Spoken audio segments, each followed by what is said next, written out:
Are we running? Seems like we are. I think we're good, yeah, okay. So, I'm late by a few minutes, which is enough to really frustrate me. So, I need to run through... I need to run through something real quick. So, I still didn't know what to do for stream today until, like, a few hours ago. And I'm like, I did play Mega Man 9 all in one go on a stream last year, I think. I could just do that again with Mega Man 10. Fine. And I go ahead and get the thumbnail ready because I actually had a decent idea for that one. The Mega Man running across the two different directions. And everything seemed to be going well. And then Mom wanted to go shoe shopping because we're still prepping for vacation and we all, I guess, need new shoes for that. To be fair, my shoes are getting kind of old. The soles in them are kind of slipping a little bit, so it's fair. It's fair.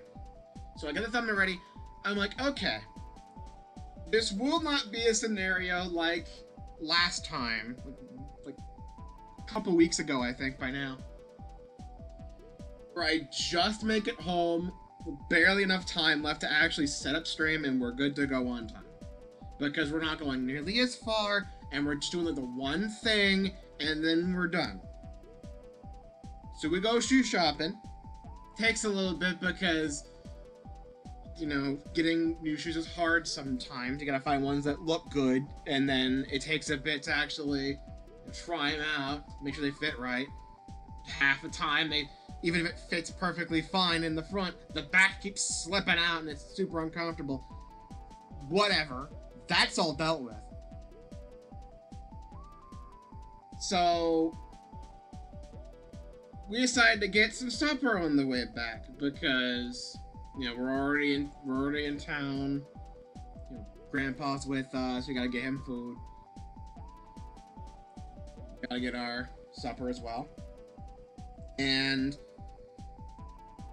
we went to, I want to say, Captain D's and Taco John's, and I don't mean anything bad about either of these restaurants. In fact, I do like Taco John's quite a bit. It's better than Taco Bell, fight me.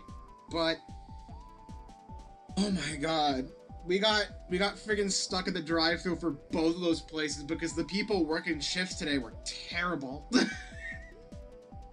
Everything was super backed up. And by the time that's all dealt with, then we get stuck in traffic the entire way back, including getting slow traffic because we're behind a tractor. Yes, we do live in the middle of nowhere.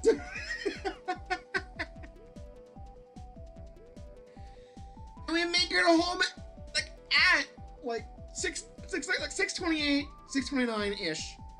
So I had to rush and set everything else up. So that's why I'm late.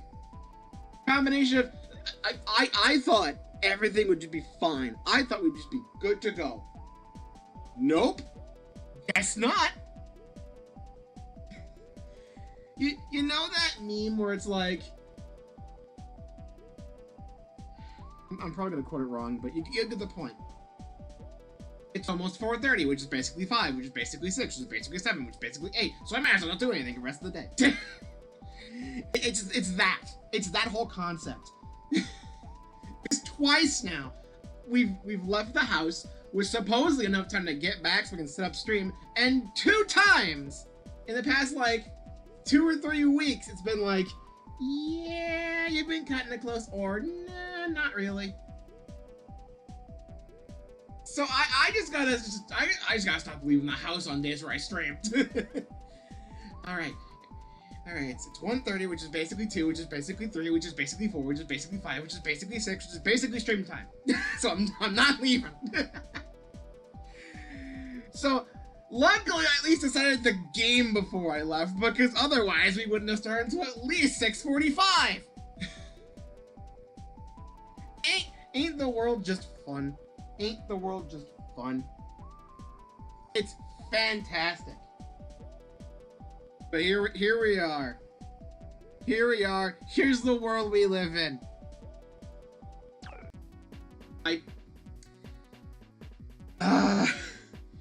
I have the controller just sitting down, and I just tap it, thinking like, tap A, we going nonchalantly, everything's fine.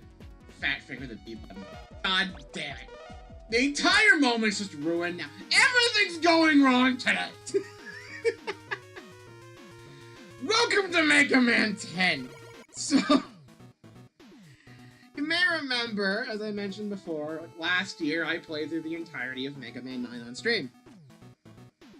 And I still think it's my second best classic Mega Man game. Second favorite. 11 is still my personal favorite. Still waiting on Mega Man 12 or X9 or Legends 3 or something that's not a fucking collection that's super lazy in comparison to every other collection they fucking do. I swear to God, Capcom hates Mega Man. But, I did not play 10 live. I have not played most of the Legacy Collection live, actually. And 10 is pretty much just 9 again. But I'm gonna be honest. Mega Man 10 does not reach my top 3. My top 3 at the current moment, I want to say, is 11 at the top, 9 is second, and I want to say it's kind of a tie between 4 and 7. I want to say Mega Man 10's like 5th or 6th for me. I think it's kind of alright, but that's just because I haven't played it nearly as much as 9. I haven't. So really, a lot of it just comes down to me just not being super experienced with the damn thing. And also just hating Thunderwolf, because that just sucks. but we'll see that in due time. So, I prefer to play as Mega Man, because even though I don't get a slider charge like I do with Proto Man, Proto Man takes double damage. I don't like that.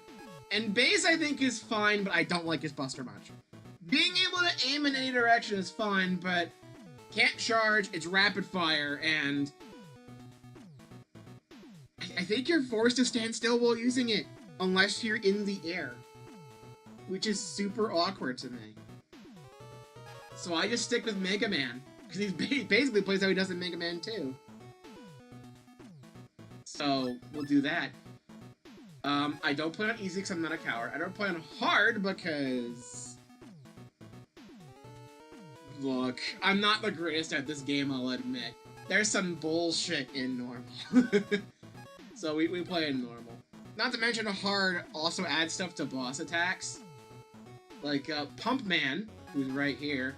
In hard mode, he takes off, like, the arm off of the pump on his head and just tosses it at you. Just the shit like that. So, I have not played 10 in... God, it's probably been... I don't know how long. Because I replayed 9 a few months ago. 10, the last time I played it was like... I don't even know if I played it this year yet. I usually come back to classic Mega Man games at least once every few months, and usually it's like Mega Man 2 for the randomizer and Archipelago, Mega Man 9 because it's solid and it's on my Switch right now, or Mega Man 11 because it's my personal favorite. And of course, I do still like 7 and 4 and all that. This one I don't come back to too often.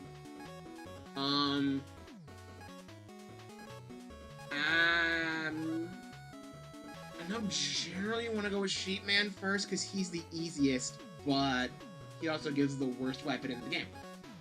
So, you know, we'll go Chill Man, why not? We'll go Chill Man. I don't think Chill Man's stage was too bad. And that's for the boss itself, I'll probably be fine. Because, since I'm playing on the Legacy Collection, I press plus and nothing happens. Like, did I press the wrong button? So, you may notice I have these 3. These are the Mega Man killer weapons from the Game Boy games. The Mirror Buster from Anchor in Dr. Wily's Revenge. The Screw Crusher from Punk in Mega Man 3. and the Blade Cracker from Blade in Mega Man 4. You may remember those because I streamed those. As DLC in the original game, and available here when you beat the game or enter a special code, there are 3 special stages, each with the respective boss at the end, and when you beat them, you permanently get their special weapon. Even on a new game, which is fine. And I definitely take advantage of it, because I feel like a lot of this game's a lot easier with Screw Crusher and Blade Cracker, because this just handles stuff above you perfectly fine. I never use a Mirror Buster, though. This sucks. The Mirror Buster sucks. But they work basically how you expect from the Game Boy games. I'm so glad they put them in here. They even have special art, because you see that up in the corners there. I will be using them. I was debating whether or not to be like, hey guys, want me to use these special weapons? Or not? Just try to play the game more vanilla. Just like, I'm gonna have a miserable time playing with just like this for now. Because like a lot, I won't say that Mega Man 9's weapon set is perfect! I wouldn't say Mega Man 9's weapon set is perfect. There are some that are a bit awkward, looking at you, plug ball. But I can still get some use out of it, and it's still fine, you know? Some of the weapons in this game, I just feel like I can't get a good grip on. So we already talked about Sheep Man's weapon, it's absolute dog shit. And there are a lot of them here that I feel like I'm not even using correctly. And we'll see them in due time, so like, I play this one a lot more with Buster. Or with the specials from the special stages. Mainly Punk and Blade. I pushed the jump button again. Game. Remember when I said this stage wasn't so bad? Then I got greedy with a 1-up and lost a second life. This is not going well. I think it's just because I'm in that mood because of today being all screwy. But whatever, we're here, and I'm gonna try to pay attention. I'm gonna try to play this game as well as I can. And I'm gonna hope I beat it tonight. And when I beat it tonight, then we can do Dunsparce tomorrow, when that takes like no setup, no decision making whatsoever. Then I can go on vacation and everything's gonna be okay!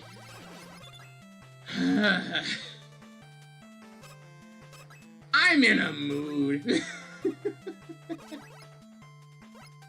It has been one of those days, man. It has been one of those days.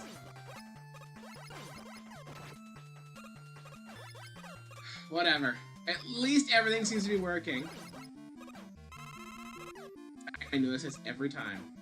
Not every time, but like I've said it's quite a bit. Like back during the Return to Dreamland streams, back months ago at this point, there was a common issue where it was going encoding overloaded for no reason, right? Because normally the stream would run fine. It is not giving me those errors recently, even now, because the issue is not I need to close everything earlier and give it time to rest. It's that if I load up OBS before I turn on my Switch and therefore turn on the capture card, the OBS just doesn't agree with it very much. If I turn the capture card on and then launch OBS, everything works fine regardless of how long it takes. I could leave the computer set for a few minutes, or I can just go right into OBS. If the capture card's already loaded, we're good. Though granted, it also probably helps that I'm playing a game like this, or anything on NSO lately, which has borders on it, whether it be like a blank border like NSO mostly has, or something like this where it's just a static image. Because it's basically not changing this at all, so like the left and the right are the same in almost every frame. Which means less data is being made, I guess, and less stuff's being sent out, so you know, it doesn't have to do as much work on the processor side. You know what? Hang on. This is why I like using these weapons. If I'm not in a tight corridor, apparently. There you go. One of them was bound to work. Ah! Jesus Christ. You wonder why I like using these, because the Buster kind of... It's not that I feel like the game was designed with these in mind. It definitely does not feel that way, but at the same time, I have a rough time with the Buster in this game for some reason.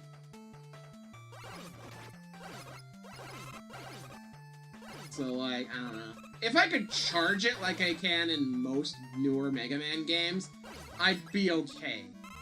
Because I could probably take out, like, most enemies in a shot or two. And let everything would be okay in that front. Not that simple most of the time, though. Uh-oh, uh-oh, uh-oh, uh-oh, uh-oh, uh-oh. Run! Run, Mega Man! Run, Mega Man! Get out, get out, get out! Okay. Keep up with this.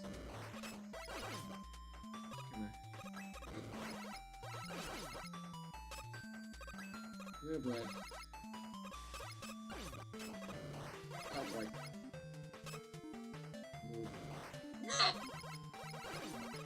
Remember what I said about Chill Man stage not being that bad? I was wrong. Okay. There you are. Come over here. Hi. Alright, made it to the boss. I don't remember Chill Man being that bad with Buster, so that's why I'm fine with going for Chill Man first. If it is that bad. Uh-oh. One good thing about... Ah! Oh, shit, I was so wrong. Ah, God! Maybe I was wrong to go for Chill Man first. Ah! The rust is real. Oh, God. I'm dead. It's over, dude. It's so over, dude. It's over. I don't even know what I was thinking with that one. Okay, good start. What a good waste of 20 minutes. Alright, stage select. We're going somewhere else.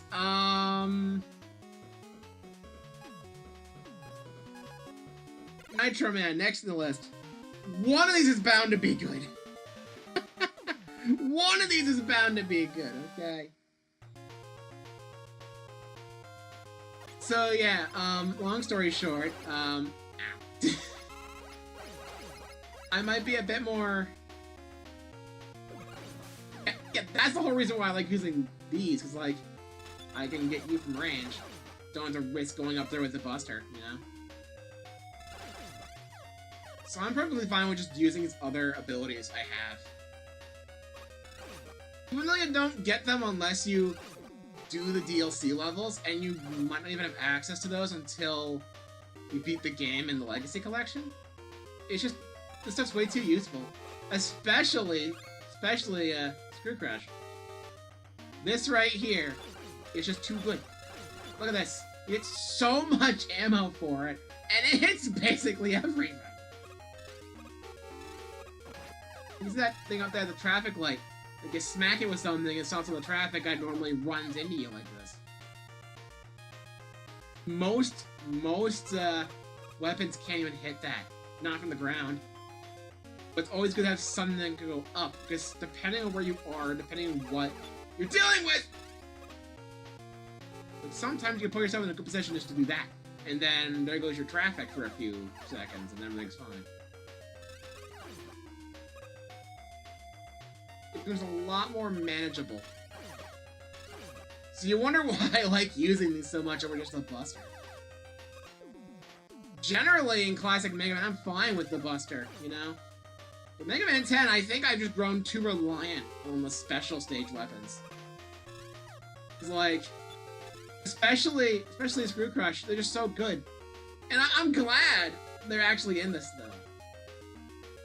But that's one thing I'll put against the Game Boy games, is that you get these, like, right at the end of the game, because that's when you're taking on the final fortress, you take them out, and then you beat Wily with it.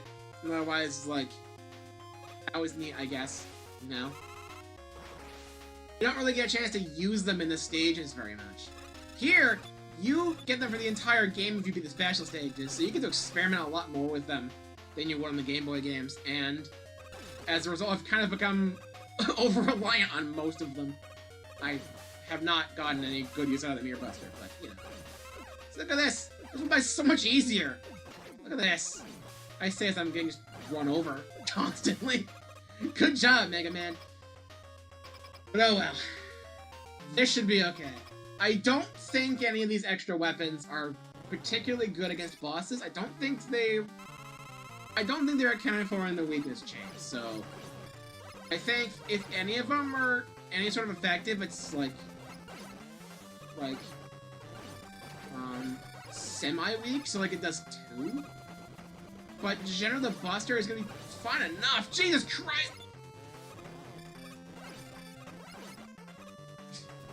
Gotta get back in the— oh god! Back in the flow of things! Oh my god, you're so close to me! Get back! Get back from me, Nitro Man! I was trying to fire down and hold the B button to jump, and I apparently did the opposite. Go me. Unlike with Chill Man, though, I at least had an extra life going in, so we're fine. Full health. Take number 2. As you can tell, I'm not as experienced in Mega Man 10 as I am with 9.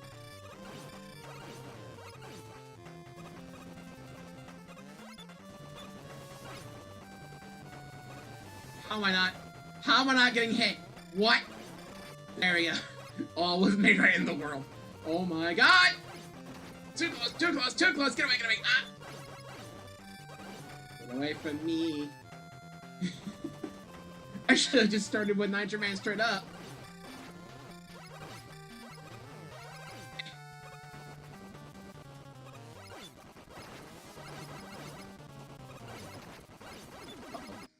I almost outpaced him. Damn it!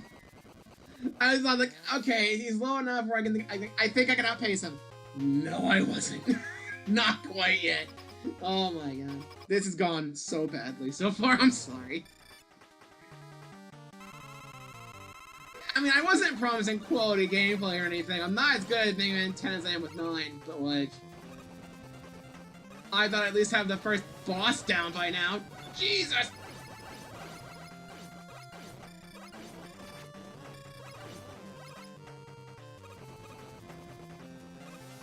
It doesn't help that his weapon blocks your shots.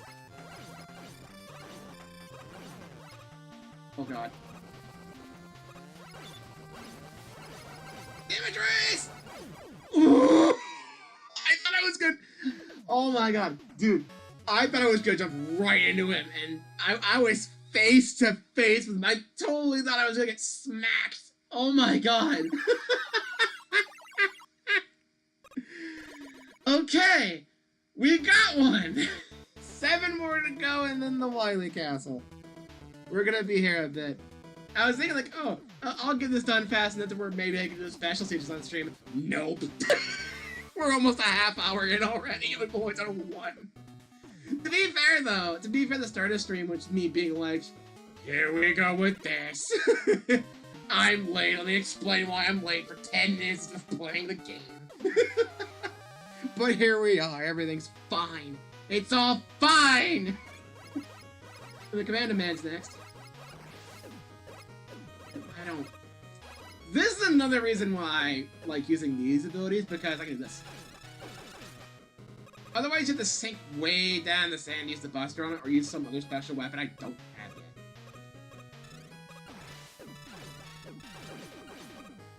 So, like, it's just a lot easier if I just do this.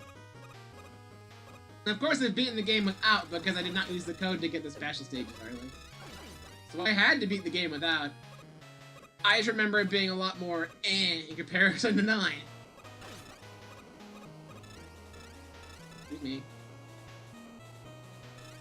Alright, the sandstorm, you don't actually get up. Of course you just— ah! I forgot about this part!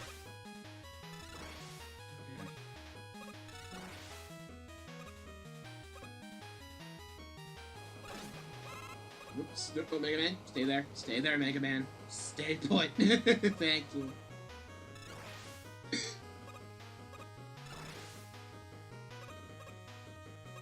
You can tell I have a favorite weapon here. Just using this the whole time. I'm like, it's fair. You know, generally in Mega Man, ever since I played 11, I started getting more experimental with the special weapons. Instead of just, I used to just use the Buster all the time, but I stopped really doing that after 11.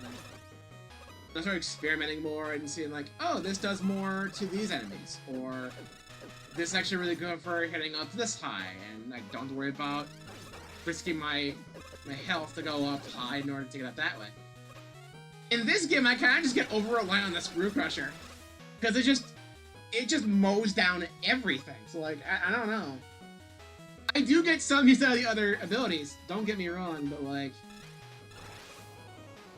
don't get me wrong. But I'm gonna be honest. If the rest of the moveset was better, maybe I'd be more okay with it. Uh-oh.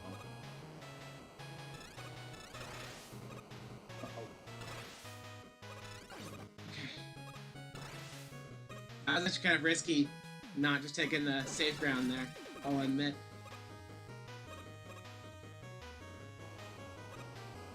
But maybe I'd be more willing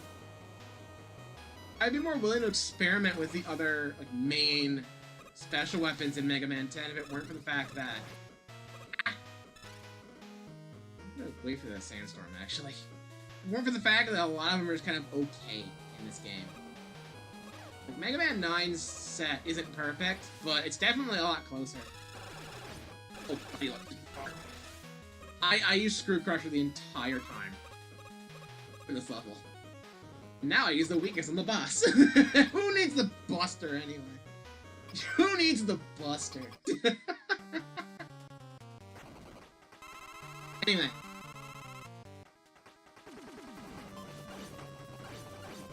Just gonna... Okay. Maybe I keep my distance? Up the wall! Go, Mega Man! He's big and heavy. If he lands on the ground, you just go dead. Well, now to the level again. Here we go. In fact, I'm actually going to the shop first. Because I'm not normally reliant on it in Mega Man 9. More so, I'm going to be relying on it here. Give me some Mutanks. Get me out of here. I don't remember if I did much of the story during the Mega Man 9 run.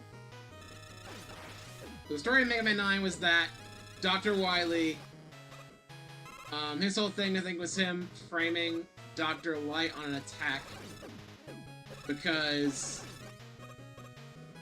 there's a bunch of robots he found were all near their expiration dates, and he convinced them, like, I will give you new purpose in life if you work for me. And then he framed Dr. Light with a decoy. Mega Man 10 takes place a little bit after this, where Dr. Wily effectively makes a robot flu that causes robots to go berserk. It's basically... A lot of people kind of compare it to the Sigma virus in the X series, especially with how much that ties into Wily. So I wouldn't be surprised if that connection was intentional, but I'm not entirely sure.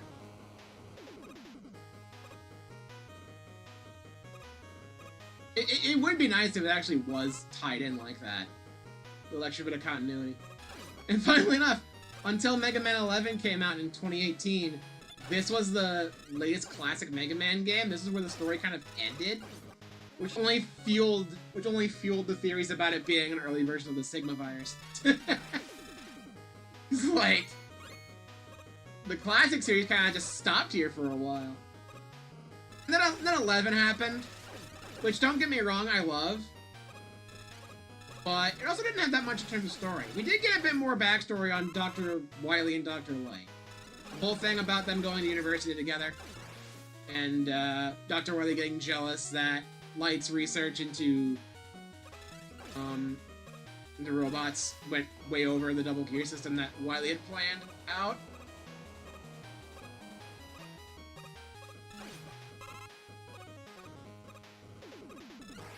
Focus here for a bit. But, I will admit, Mega Man 11 definitely seems a lot more basic in terms of story. And a lot of things, actually. But I think that's fair because it was a solid 7 years since like any Mega Man games. I want to say this came out in 2011. I thought I was gonna go down in that little alcove there, and the game said, "No, no, you're not." What are you talking about, man? But like, anyway, it didn't really do much of the story. Proto Man and Bass just weren't in it.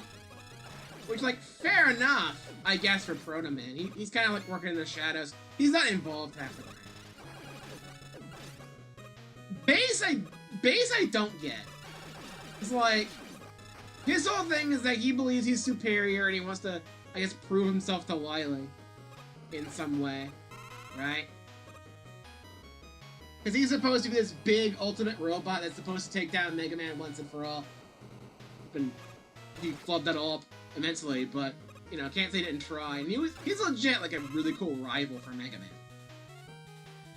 But, like, after 8, they just kind of stopped with him. Like, 9 came out, he wasn't involved, not even playable. 10 comes out, he's only available via DLC, and he does kind of have his own little story in its own right. But it feels more of like a side story in comparison to Mega Man and Proto Man, even if it is the same game otherwise. And then 11, he's gone again. Despite the fact you'd think there'd be so much potential there. Just Bass being, like in Mega Man 7, the whole thing with him was like, Dr. Wily steals the plans for the Super Adapter and makes his own copy for Bass and Treble.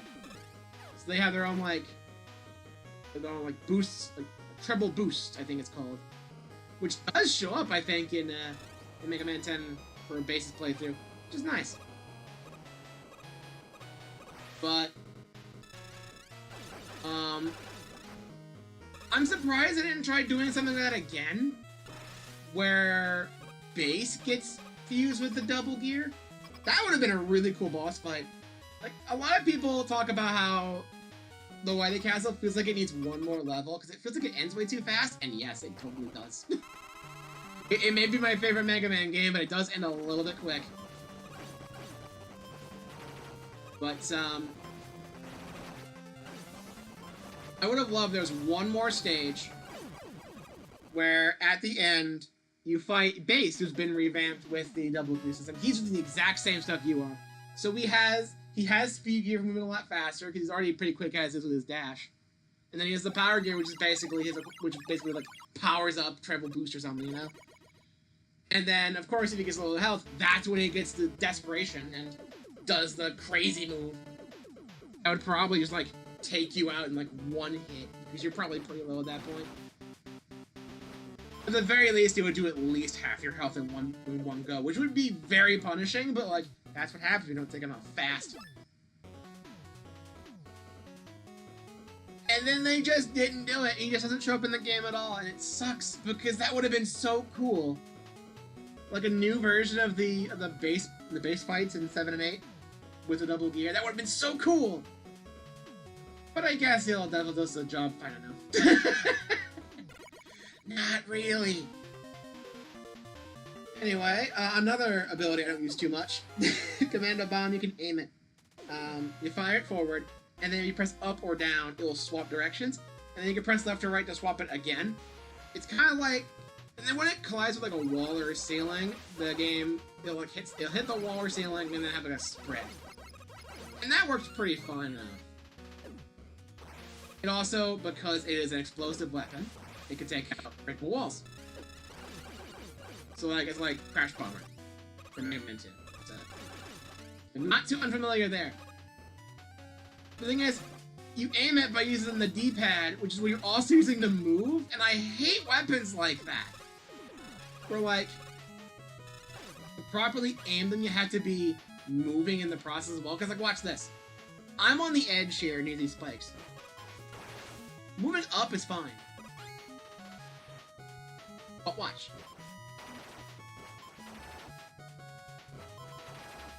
See, like, I definitely wasted a lot of it there, but like, it is like a bit of a delay to it, I think, and it's just kind of awkward to use.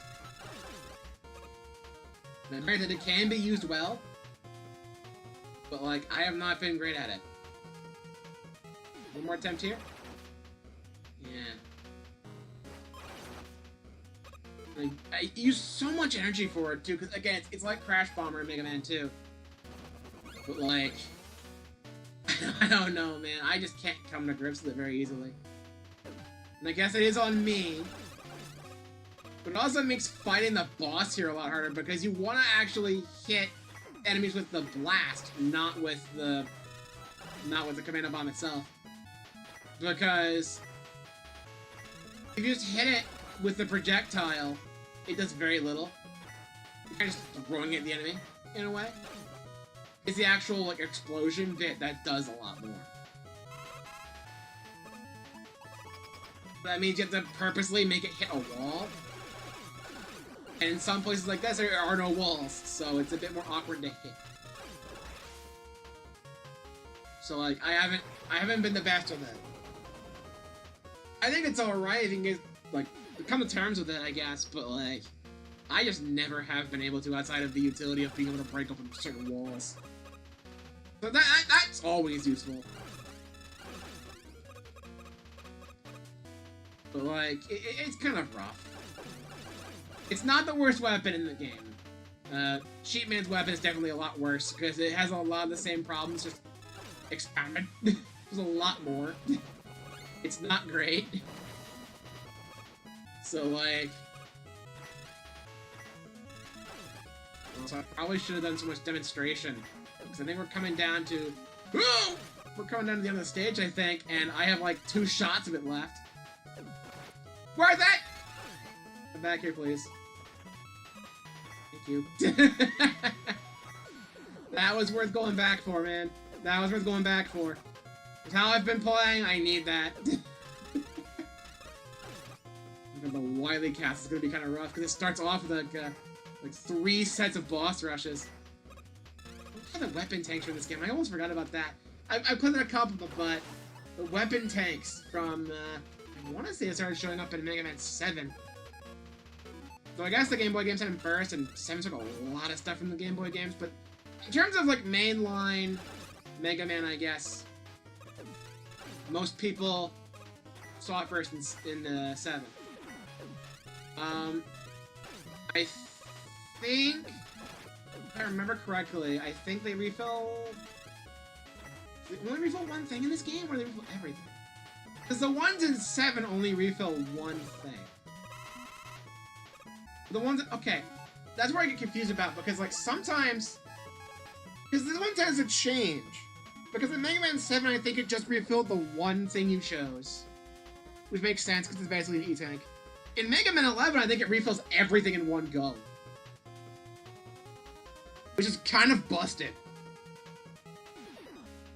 But, I don't know.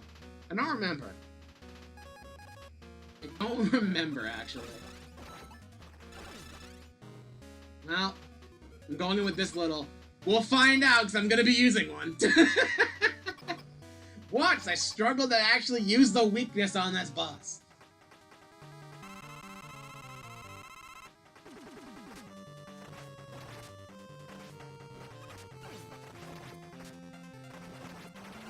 So I have to focus on aiming it so that way I can actually hit the wall with it, so I can do the blast. And that means I'm not actually, like, aiming it up at all. But also, I'm just, like, not paying attention to anything else. I have to focus on aiming the dang thing. It does work like 7, where it only works on the one thing. Make sure it's not selecting anything else. I don't want to waste it. Buster.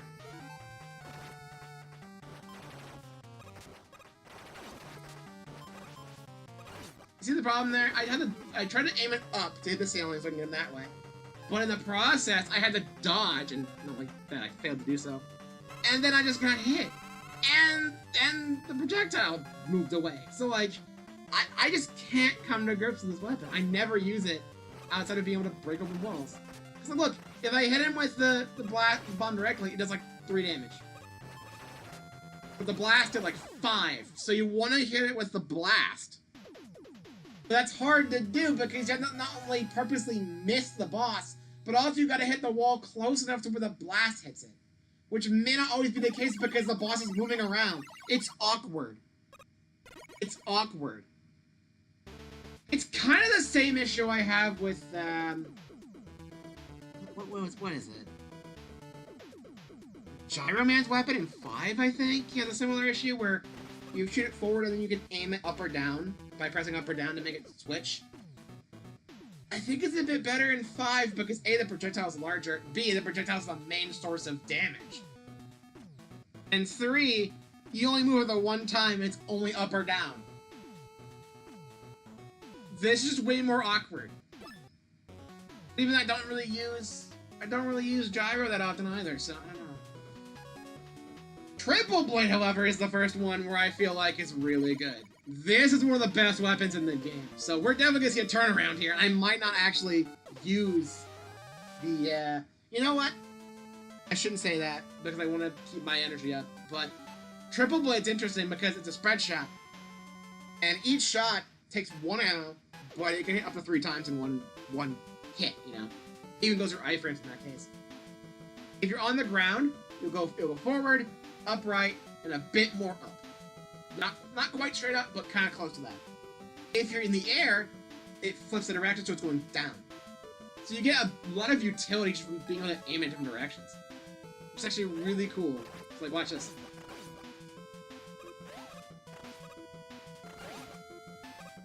It's not bad. It's not bad. I'm still having problems with the Commando Bomb.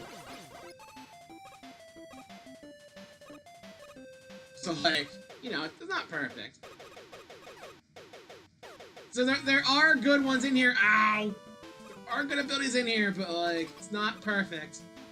Oh, this mini boss sucks. If you're not using these, you're gonna have a hard time with this one because you need to actually hit up. I think generally he's gonna start, like, punching at you. You gotta ride the fists up. Which I guess, yeah, is a common thing in these games. I don't know why I didn't think to do it at first for Oracle. Whoops. But also...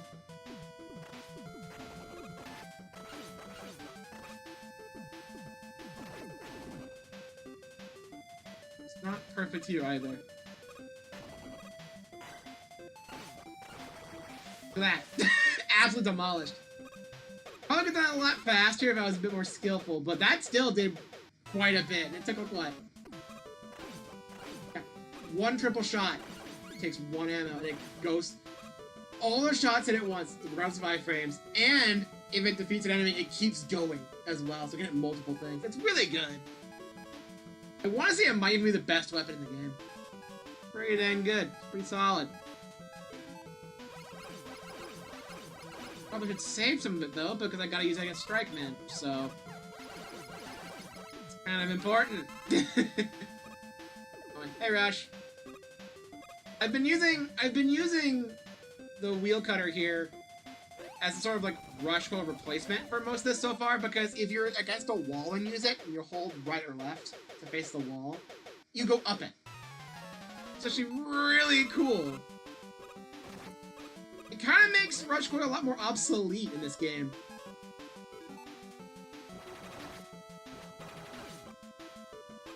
Like I said, I'm not great with this one. I don't even do that. I can just go up and bomb. But yeah. I still think Mega Man 10's pretty good. I'm just a bit rough with it, and the weapon set's not the best.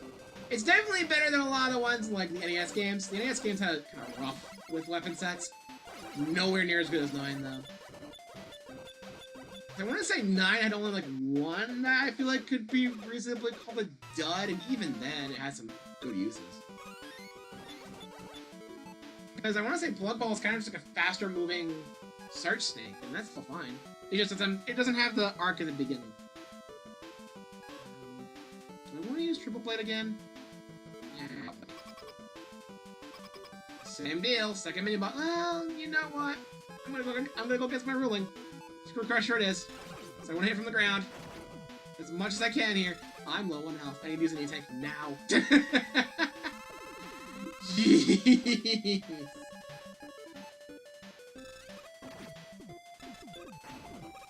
I should use Blade instead. There we go. Blade, I think, is a lot better here because you can just aim it straight up without worrying about the curve. It just goes. It's like, ow. Come on, dude. Come on. Come on, dude. I'm just not even trying anymore. Oh my god. Why? Can I try using the Mirror Buster on you? And fail? See, it only goes in the one spot. I mean, the mirror back. This is gonna be awkward. Okay. I think we're near the end. A little bit more, I want to say. Nearly full health again. That's good. Careful! Careful, Mega Man! I'll go to Triple Blade. Actually.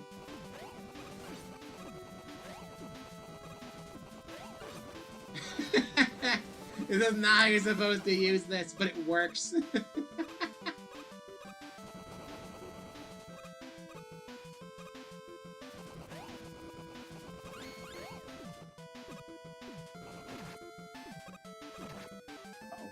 Right, I forgot it bounces on top of your head and crushes you. I thought it was just dead. Okay, I need to move. I need to move now. Run, Mega Man!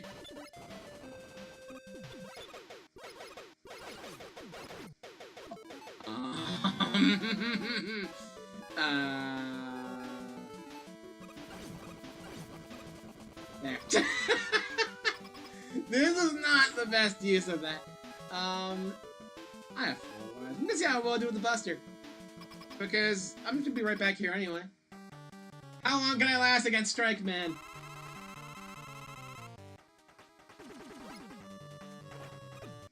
Not very long!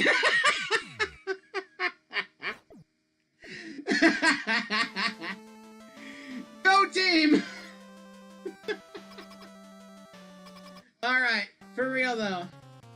Let's take him out of the weakness. So if I get up close and personal, I should be able to take him out super quick.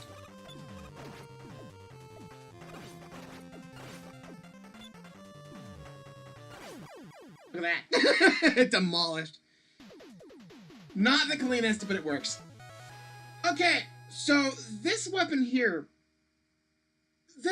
I think got a lot better in Mega Man 11 because there was Bounce Man's weapon, where it's kind of like a spread shot that also bounced around a lot. This is like a sort of proto version of that, and it's a bit more awkward to me. Rebound Striker. The idea is that you can aim it like in the directional, the diagonals, and if it hits something, it does fine enough. The more it bounces around an area before it hits something, the more damage it does. So if you want to take out a large enemy in a room, you gotta find a place where you can bounce the ball around a lot to build up its energy, and then make sure it hits from there. But the thing is, that requires a lot of strategic planning, and you gotta be in the right spot to probably build it up too, because otherwise you're not gonna be able to hit the thing. I haven't been good with this one either. Meanwhile, the one in Mega Man 11 is just like, here's 3, they don't charge up or anything, but they all bounce around like crazy. Who needs to properly aim? You can, but who needs to aim? It's gonna hit something eventually. So I like the one in 11 more because a lot more of it, but I wouldn't say this is horrible. I know speedrunners have gotten some really good use out of it. Like Ninja Bouncer too. I know speedrunners have gotten some good use out of Rebound Striker, but I just... it's a bit rough. Oh yeah, so the story here. So, Wily's made a robot flu, making all the robots go berserk. Roll gets sick, and instead of going berserk, he just falls super ill. In a way, Mega Man 10's story kind of feels like a sort of redo of Super Adventure Rockman's story. Because Super Adventure Rockman, or as some of you may remember, in the Archie comics, there was an arc before they just fucked up Sonic. That's a whole separate thing. We're not gonna worry about that right now. But the whole thing is, in Super Adventure Rockman, which is like this, like first-person action shooter thing, mixed with like a choose-your-own-adventure story, It's like a Telltale game with actual gameplay. But the whole thing in that game was that Wily finds out about this like ancient supercomputer thing called Ra Moon, like out in the middle of some temple in South America. And the whole thing is that he wants to use it in order to take over the world, because of course he does. But the whole thing is, if anyone gets close to it, it fries any electronic device that gets near it. Like it's a super EMP thing. So Wily can't go in alone. Like, at one point, I want to say, like, the army goes and tries to take it out, but all of their helicopters explode. Like, that's the kind of thing we're worried about here. It was a dark Mega Man game. But anyway, Wily makes it to Ra Moon. He's able to recreate the bosses from Mega Man 2 and 3. So I guess it would be the first time he makes them in 3, because I think Super Adventure Rockman takes place before 3? I don't remember where it's placed. It's not even canon anymore. It's debatable whether it's canon to begin with. So, the whole thing there is that with Ra Moon, of course, Wily's trying to use Ra Moon to take over the world. Ra Moon has its own purposes, but long story short, he's effectively infected the entire world with a sort of like semi-EMP illness thing for robots, where all of technology starts just breaking down. And, like in Mega Man 10, Roll falls fatally ill. So, Dr. Light gets the rest of the robots, the Mega Man 1 Robot Masters, Mega Man himself. No, I guess it would have to be after Mega Man 4 at least, because Beat's in it. Whatever, doesn't fucking matter. So all of the good guys have like this protective coating on them, so they're not affected by Ra Moon and his whole thing. And they head out to South America to try to take on Ra Moon and take out Wily and everything. If you get a game over, which in the case of like the game with like, oh, you lose all your health and you have no one to bail you out if you fuck up, there's an option where you can just give up and go home, and Roll just dies. She succumbs to the illness, Wily wins, and the entire world falls into ruin.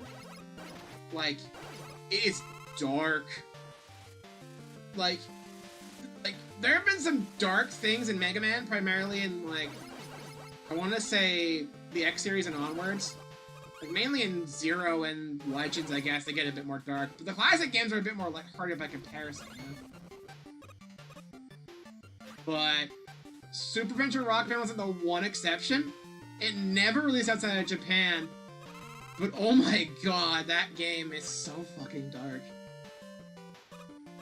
Like, at the end of the first disc, I think you come across the remake Quickman, and you fight him, of course. And then, right after the fight, Shadow Man, I think, shows up and ambushes you. But of course, Mega Man doesn't want to fight anymore, because he hates fighting. He has like kind of morality thing. Like, prototype morality thing that X would get later on. He doesn't want to fight anymore, he doesn't want to hurt him. And something about that makes Quickman, like, change his ways, and he sacrifices himself to save Mega Man and fucking dies. And it's a super emotional scene. And at the beginning of the second disc, Mega Man makes a grave for him, and it's like, Jesus Christ! Like, they're taking this super seriously and super dark for no reason. And because of how dark Super Adventure Rockman was, like, even, I'm not saying Inafune was just like, yeah, this was a mistake. This was a fucking mistake. And just kind of just forgot about the whole thing. We just moved on. And then the Archie comics happened, where for some reason they got an adaptation of Super Adventure Rockman in there, which then ties into the first Sonic crossover, because Ra Moon's able to open like this pocket dimension, and Wily just happens to find a Chaos Emerald in there, and he meets up with Eggman, and then the rest of Super Adventure Rockman happens, and then the whole Worlds Collide ends in the Super Genesis wave, and it's a thing. It's a whole thing. Don't worry about it. It's a whole thing. But like, long story short, Mega Man 10, in basic premise of all the robots getting sick and everything going to chaos and Roll gets sick and Mega Man has to go and save the world, it kind of feels like a more lighthearted, as awkward as that sounds in a thing like this, more lighthearted take on Super Adventure Rockman. It feels like a redo of a story, like the basic plot beats, while also making it feel a lot more like classic Mega Man. And I think it works a lot better. But like, if you ever want to experience Super Adventure Rockman, good luck. I didn't think I was close to the spikes there. I didn't want to hit the guy. I didn't want to hit the turret there. But I guess I got too close to the spikes and hit them instead. Choose your death, Mega Man. Like, it's a weird trip just experiencing. Oh God! I thought I was gonna make that jump. What happened? Okay, game, fine. We're gonna act like this now, are we? But like, there have been, of course, no official translations of Super Adventure Rockman. And I don't think there's any fan translations either because most of the game is in FMV format. So, how the hell are they gonna get like subtitles on there? It's not gonna work. It's like, even that, I think there was like a project on YouTube that someone was doing where they were trying to translate everything, but I think they only got as far as like disc 1 before they stopped. And that was like years ago. I don't know if anyone's actually fully translated it. But honestly, I kind of like having a non-translated version of it.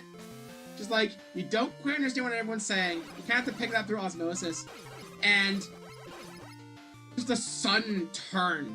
The sun like turns in this super dark territory where you're like, what? And for that, I highly recommend checking out the D-Pads playthrough of Super Adventure Rockman, because they put the whole game. No, they didn't do the best job at it. They did not know about the pause menu where you get like your special weapons that you get throughout the game. Because of course, Mega Man, you get those. But they did put the entire game, basically without E-Tanks and without special weapons. Well, no, there's special weapons. They didn't know about it for a while, I think. They did not know about the pause screen. They did not know how to use E-Tanks. They went the entire game effectively with 1 health bar. And it was misery for them. But like, seeing their first reactions to these different story elements, like Quickman's death, like the game over screen, all these wacky moments that just feel so out of, like, wacky is the wrong term for it, but at the same time, it just feels so off. It doesn't feel like classic Mega Man. So it's just like, what the fuck? And like, it's this whole thing. It's like, I don't even know what they were thinking with that. It was sure something. But yeah, I recommend checking out the D-Pads playthrough on it because, oh my god, that game is a trip. And also it's branching pathways, which is kind of strange for a Mega Man game. You don't see that too often. It's like there's branching pathways. You transfer your save data from disc to disc. You can start from any of the 3 discs. And funnily enough, even, there's a new game plus. You can bring over everything from the first playthrough over and then just get everything else. So, like, it's not that there wasn't effort put into it, it was just weird. Anyway, Sheepman's dead.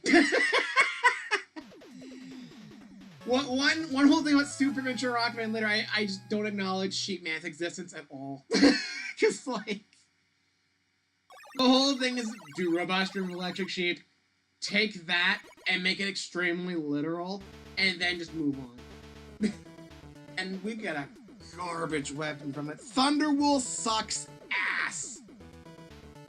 You fire a cloud. When it reaches the apex of its trajectory, it fires a thunderbolt down before disappearing.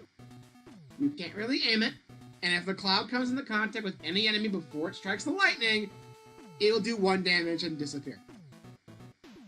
I have never been able to use this weapon to any any sort of good degree. It's been super awkward every time, and everyone's in agreement this weapon sucks.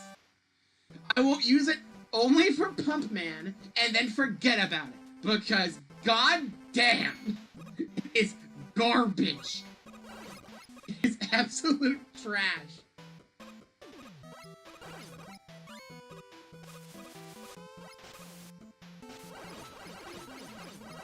It's weird.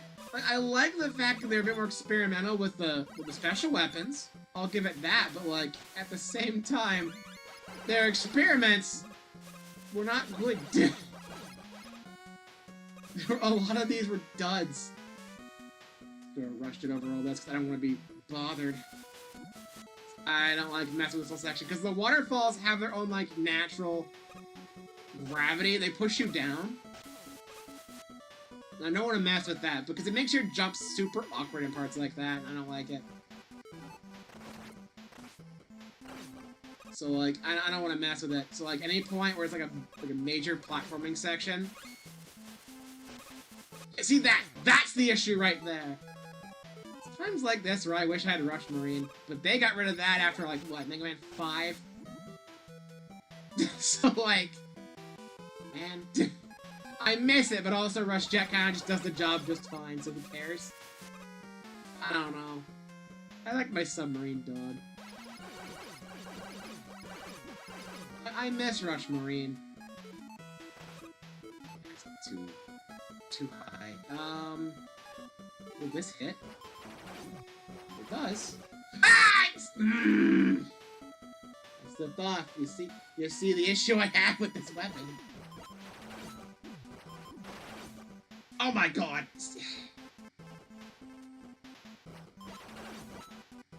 Oh shit! I one-shot that time? What? Okay then, fine.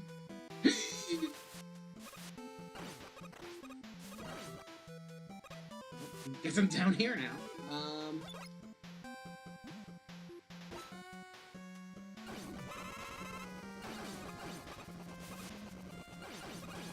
One really good thing about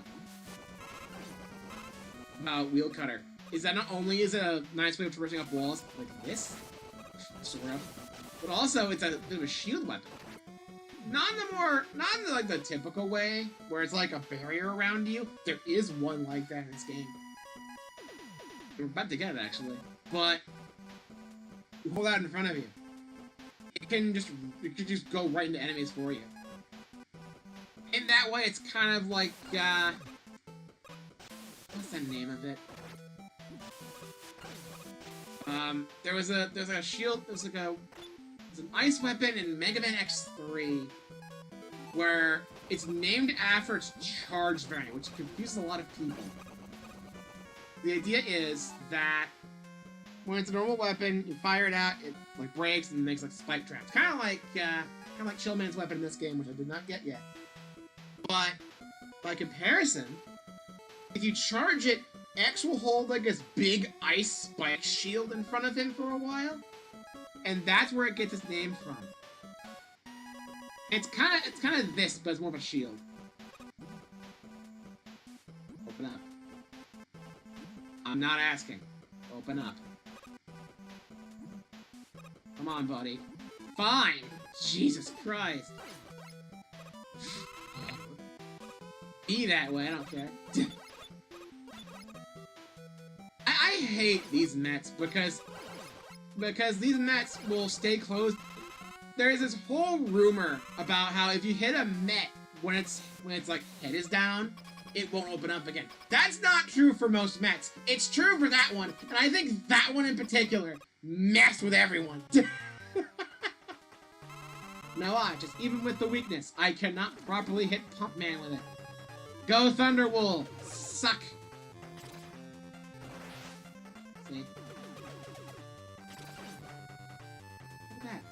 If you get a really good shot with it, it's possible to hit him multiple times because it'll be like right in the blast. A lot of times that happens. Either it wears out too early, or he just breaks it with one bit of a shield, or it doesn't even hit multiple times. His iframes ignore it. And I'm at a Thunderwool. Great. See the problem here? So now I have to think of another plan.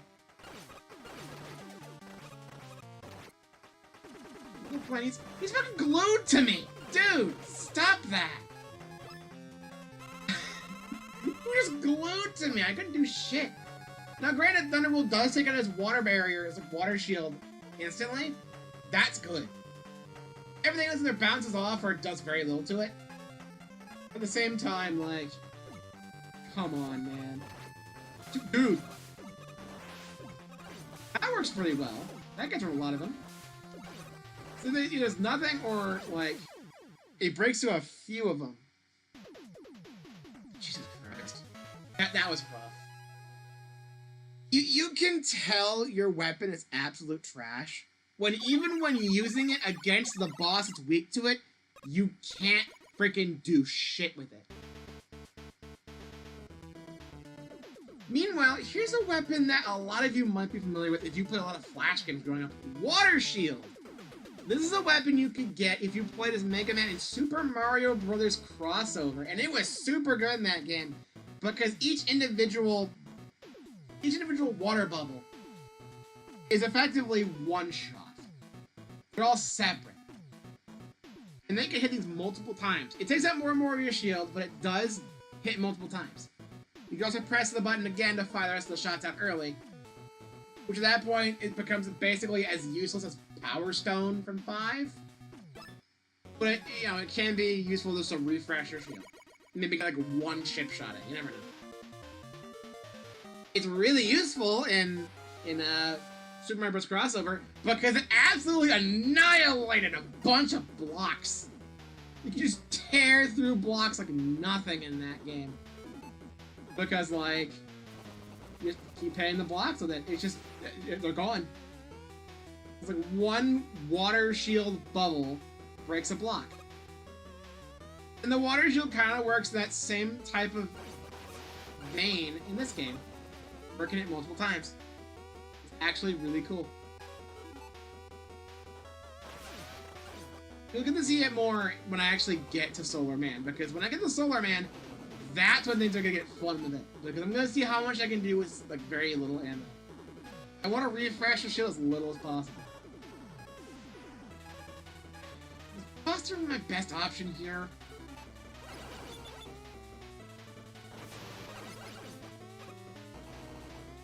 That's the problem. There's not many weapons in this game that are just great for firing forward.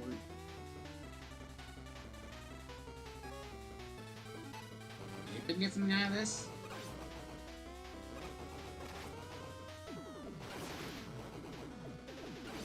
Oh dear. Nope. Run! Run, Mega Man! Run, Mega Man! Oh god. You know what? Screw it! Water Shield now! Now you see its good use. This is a good weapon. Not my favorite shield weapon in the series. Acid Barrier definitely takes the cakes for that. And, Dual Satellite's absolutely busted. But hey! Not only is it a good shield, it's good a lot. It takes a lot of energy to actually sit up. If you do it correctly, it works out fine. Unfortunately, it did not work out too well here. I'll try to be a bit more... I need to stock up on E-tanks again. I have a bunch of screws, because I'm gonna freaking need those. There we go. Sometimes having a spread shot's a good thing. Because you can hit multiple times at close range. Like I said, Triple Play's one of the best weapons in this game for a reason.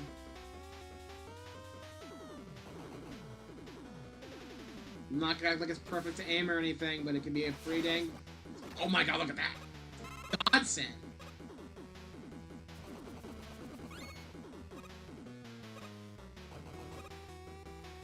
It has plenty of uses, man. Very versatile. Ah! Oh boy. I do like the fact that it's the fireball enemies from Mega Man 1 in the Fireman stage. That's a nice thing to see come back in a new way. I like when they take old enemies and reimagine them. Because they get super creative with it. gonna refill water shields. I'm gonna need that later.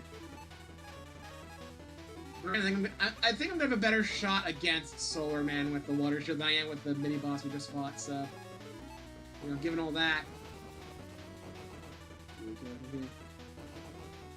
Yeah.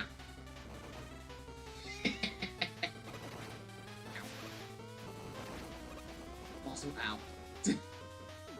Gotta be more careful with it. I tried to jump off the ladder, it did not let me. Hello.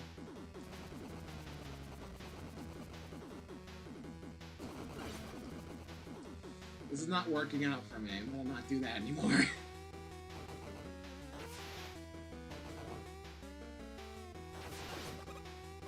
Let's go up this way. I don't think I've went up this way in a while. I think there's just an E-Tank up here, though. Oh, it's E-Tank and a short key behind the commando bomb. Okay.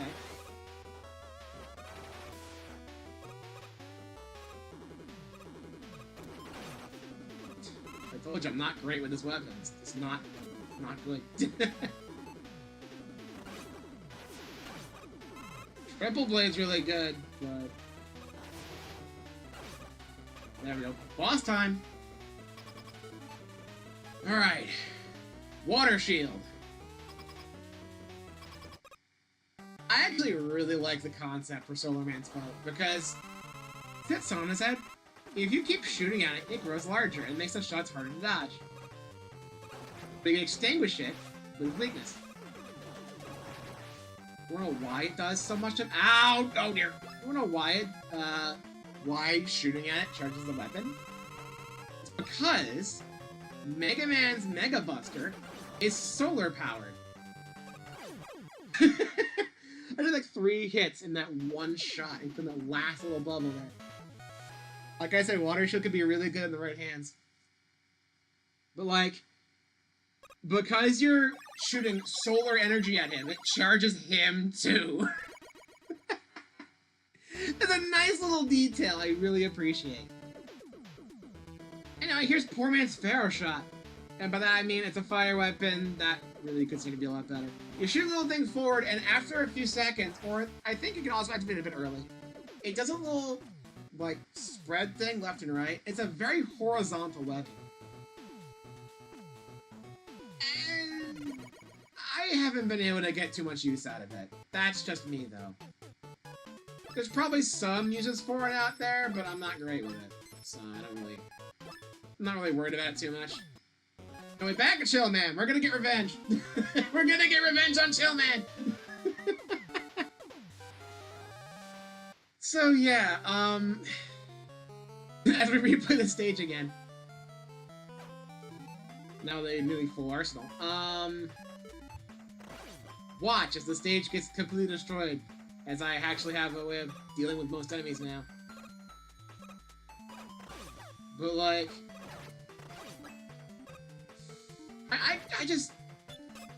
I'm not saying Mega Man 10 is bad. I know a lot of people really do like this one. Some actually prefer it to 9, which I can understand. I can understand liking this more than 9. I can understand that you're wrong. But I wouldn't say it's a bad game either. I just think this game is held back a lot by its awkward weapons, you know? If the special weapons were better, I think I would like this one a lot. The problem is a lot of the special weapons leave a lot to be desired. Some are a bit too gimmicky, and others are just kind of like, why? I've already talked about my complaints with Thunderbolt, but like, even ones like Commando Bomb, I'm just like, I can't use this right most of the time. I don't know what you want me to do with it. So, again, that's probably a skill issue on my part, but I feel like there's a lot of a barrier to entry when it comes to these special weapons. There's a little bit of that in 9. Again, Plug Ball is a bit awkward to get used to, but you can get some really good use out of it if you know what you're doing. Just pay attention to the terrain. But like, I don't know. Some of these are just like, I don't know. Some of these are like situational at best. There's like half the moveset's very situational. I can't say I'm a fan.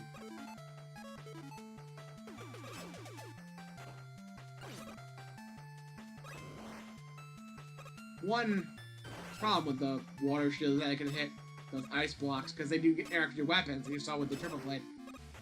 So if I'm not careful, I can actually destroy the platforms with my weapon. Like that! I thought I would have a little bit of a grace period to land on it, but nope, I did not. I even mentioned how this was going to be a problem, and I just did not listen to reason. That is a skill issue on my side. That is me being stupid. Watch as I use it correctly. Watch as I use water shield correctly now.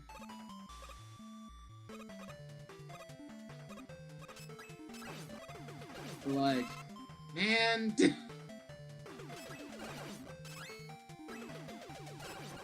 When you want to break the blocks, it's fine. When you don't, it's a you're just not doing yourself any favors in that case. What are you doing with your life? Why are you doing this to yourself? I can understand the blades taking out ice really easily, but like, water shield? You wouldn't think it would, but, you know, surprise. Triple blade back. Oh dear! Oh dear! Oh dear! Oh dear! Oh dear! Oh dear! Bye. Yeah, that was just not gonna go. I should just rushed that. Lots of regrets in this level today. I thought this level was gonna be okay, and I struggled with it today. I'm usually better at it. But granted, I have not played this one that long. There you go, I can sort of make some good use out of Commando Bomb. In a very tight space. It probably doesn't matter too much. I want to see how well Rebound Striker does up here. What the fuck? Well, A, it doesn't break the ice here. Did you guys see it? Like, hang on. Pause for a second. Did it just appear on the... How the fuck did it get over there? I was facing the wall because I wanted to make sure it charged up, but to see if I could like break the ice with it and just like demolish things with it. But it spawned on the complete opposite side of the screen. I've never seen it do that. Now, granted, I don't really use this weapon too much, but Jesus Christ, how did it do that? I've never seen that before. No, starts off where we're not doing this now. That was super weird. I've never seen that.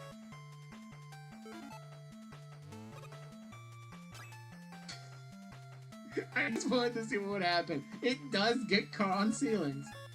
Good to know. Can you use this? No. This is not like Mega Man 8 where you can use the leftover bits as one full charge. It is not kind. I want to use my Solar Blaze because I want to save that for the boss. I'm not great with it. Oh my god, it's gonna take so much!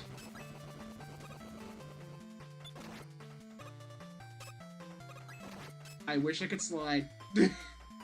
If I had my slide from Mega Man 3, I think I'd be okay, but I don't. Oh dear, oh dear, oh dear, oh dear, oh dear.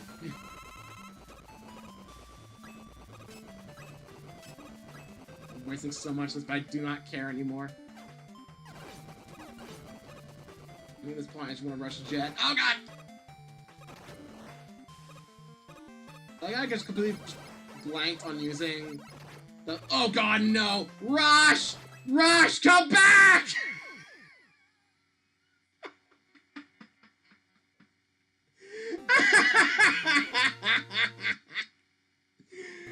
Rush! Rush! Note to self, actually start using these again. Oh my god. This stage has been the death with me today, man. I have done terribly today in this stage. Oh my god. What is my issue? Jesus Christ. I guess it's one of the harder ones. I never think of it that way. I usually don't do this bad at this level. What the hell happened to me?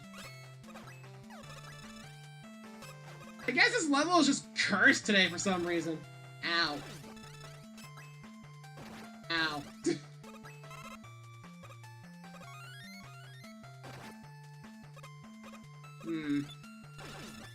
I've put myself in a predicament, haven't I? It's moments like this where I wish I had... Woo.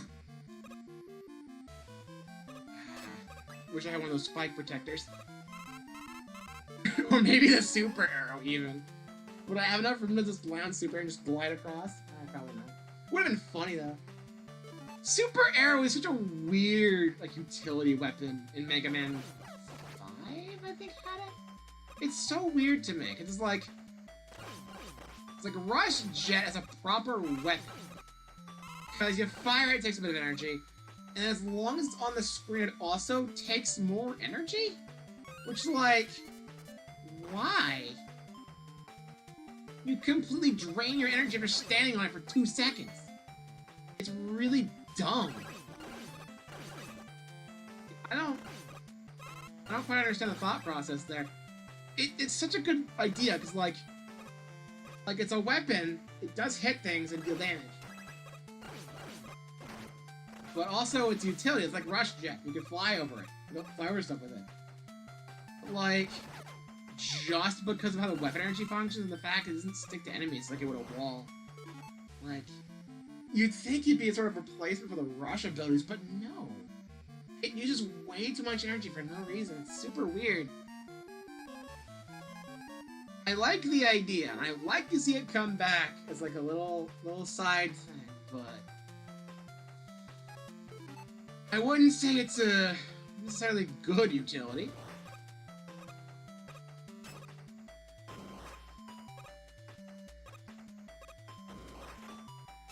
What's funny? Oh, god damn it! I didn't want to break the blocks over there, but I thought I was gonna fall down and break down. It's funny, a lot of these weapons, like, I have a problem with a lot of Mega Man weapons because they're just awkward to use or I just can't really do anything with them, you know? But then there are some where I feel like they're pretty good, but I just wish I had more uses of them because they use so much energy. Or there are some that use so little energy, they're absolutely fucking busted. Which I guess I kind of understand for DLC. You pay money, you get like, extra good stuff. You win garbage. Pay to win in my Mega Man game? No wonder X-Dive failed. I can't, but... 6 shots of water shield just demolishes that. Good to know. I don't think I've ever tried that before.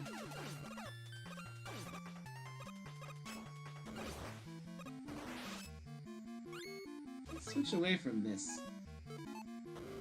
Fine with the... There we go. Careful now. It won't aim down if I'm standing still on the ground. Oh dear. Oh dear. Oh dear. Oh dear. Oh dear. Okay. Did I mention that Triple Blade is one of the best weapons in the game? Okay. Hey, goodies. Hey, mind going down? Thank you. You're still here. You're back. You're back. Look, buddy, do you mind? Can I even hit you from here? Quite. It's like just in the spawn range, dude. That's annoying. I think I can roll a buster for this, actually. If I get out of the spawn. Okay, I got back in its spawn range. Ah! I need one more pixel.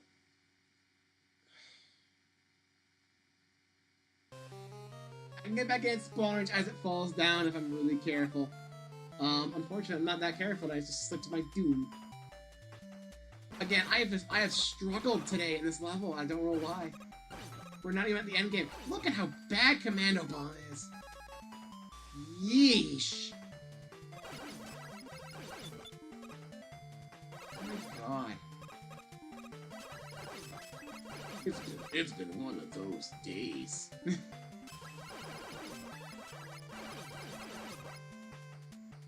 Okay. Let's use these again.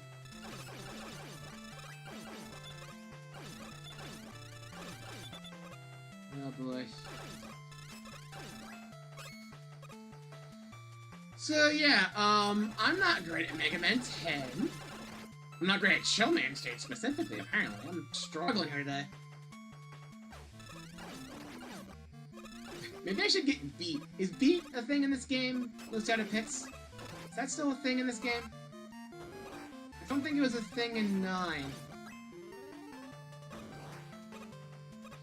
I know they definitely brought that back for Mega Man 11. Not again with you. Not again with you. Okay. Well, you're here. Hi. Hi. Hi. Hi. Hi. Hi. Hi. Bird! Evil bird! Okay. No, I'm not worrying about actually grabbing that health. It's fine just to move on! Right at the door. Okay. I have 1 extra life. But I still have plenty of E-tanks. Let's try this. Alright. Take 2. Go. I like the fact that when you're frozen, it changes your color palette, which also affects your weapon. So it looks like I'm firing Ice Blast at him.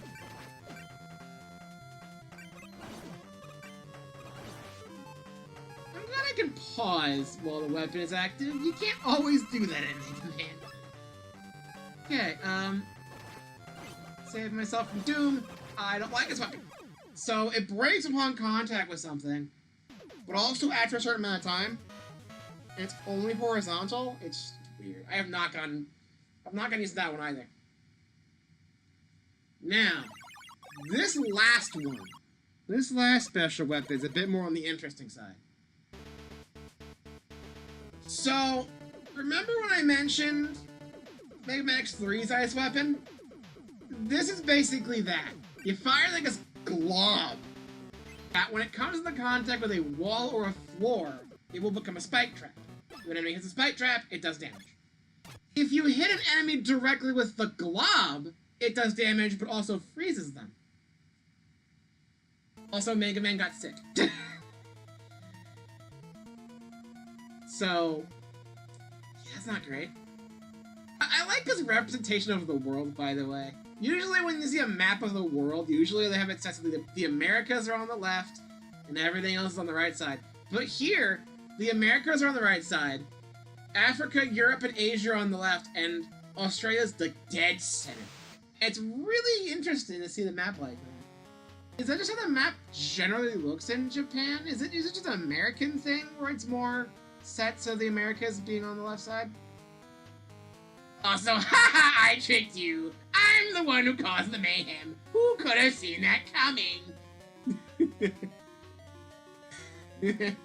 Mega Man, it was Wily again. X, it was Sigma again. And now for a little bit of heroism here. Roll actually has one of the few cures to this whole thing, and she saved it for Mega Man. That's cute. That's cute.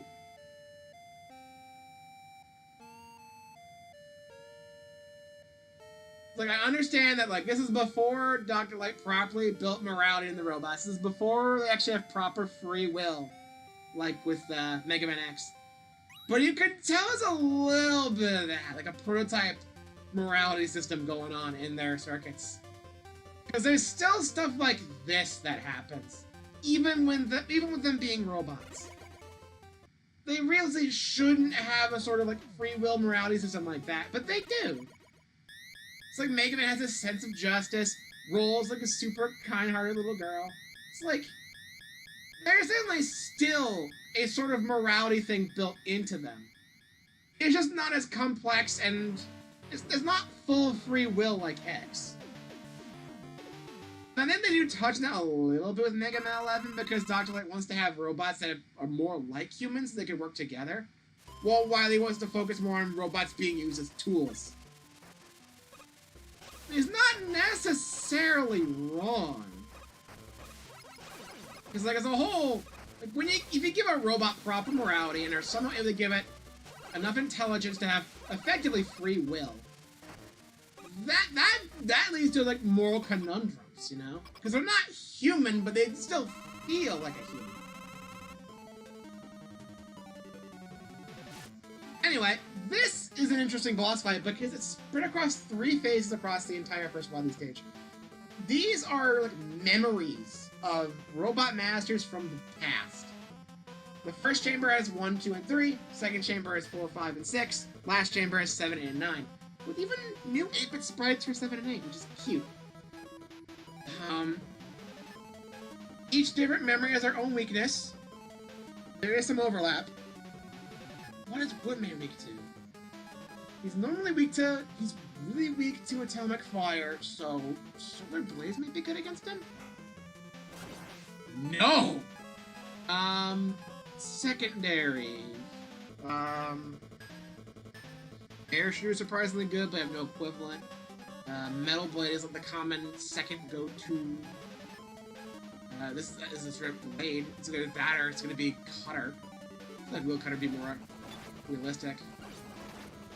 No. Oh, it is! Wait a minute. Right, there's less health. Whoa! Alakman! You're weak to... Rolling Cutter. Let's try Blade. Okay, Jonah Man, you're weak to snakes. Which I don't really have an equivalency to.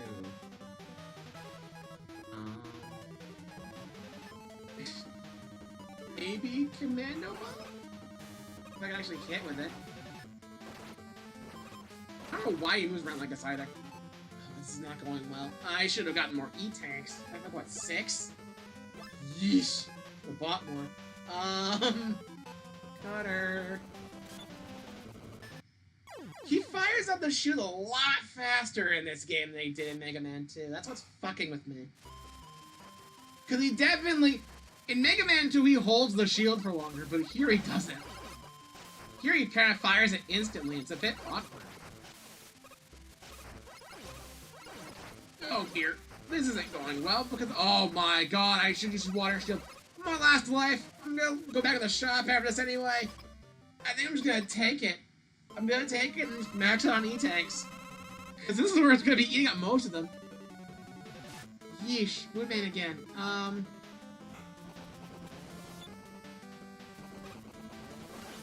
It does leave him more open.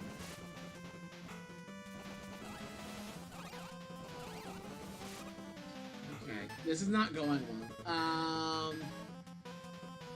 Maybe use your Gemini against you? Well, it does hit multiple times. I didn't think it would go over the wall. It is nice to see a version of Gemini Laser that doesn't lag your game, because Mega Man 3 is very poorly optimized. It's not great. I like 3 a lot, but the performance issues are noticeable. Give me E-tanks. Thank you. You know what? Eddie. Put a little companion the entire time, why not? Alright, let's try this again. This time we'll actually use Water Shield straight up to get rid of these guys. I said landing directly. Jesus Christ, calm down, buddy. Okay. So how do I want to go about this? I'm not using the right weapons here, it feels like.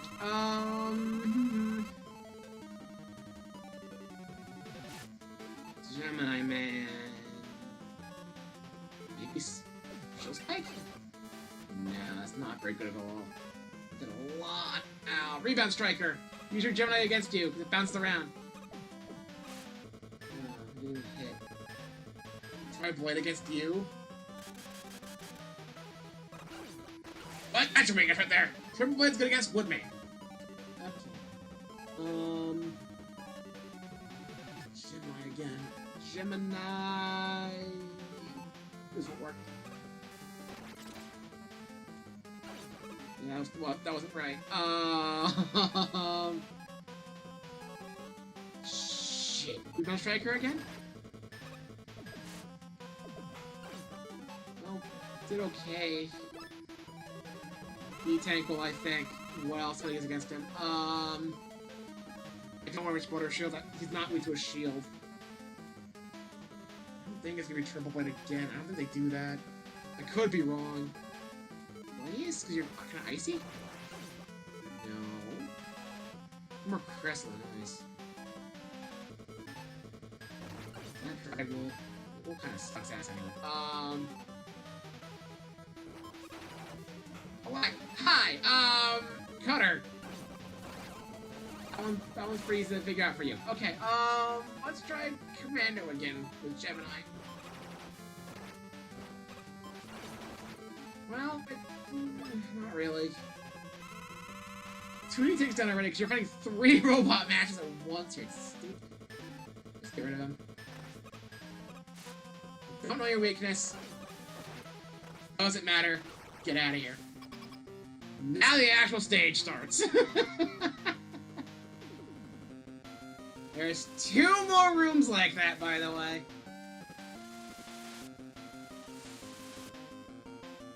And this one is actually really unique for a Y League stage because it branches out. I'm not wasting any more. There's different pathways depending on which things you destroy. That's kind of neat.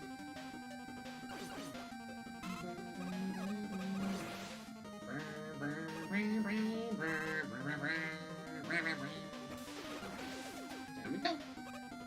Whee! Skip right on down to here. All that. Get my health back. Extra life. Need that. Thank you.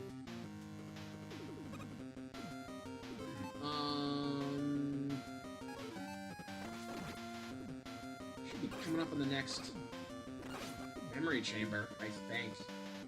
Oh, this room. I forgot about this part. There we go. Alright, second room. Same deal as the first. It was 4, 5, and 6 now. Let's see what we got. Flame Man, you're always gonna be able to water. There we go. Already gone. Ring Man, you're normally weak to Pharaoh Shot, and I think Solar Blaze is pretty close. It's the same robot matches every time, so I'm just trying to remember what they were. Alright. Napalm Man, you're weak to Crystal Eye, which I guess the Gun Striker's pretty close to that because it bounced around kind of like little bits. Try it. Yeah! Got all the weaknesses first? Go! Maybe I remember more than I thought. Okay, let's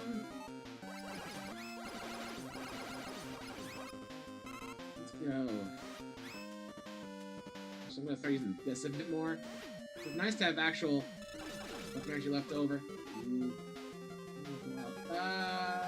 Water shield. I don't think I need any more right now, but it's just nice to have, honestly.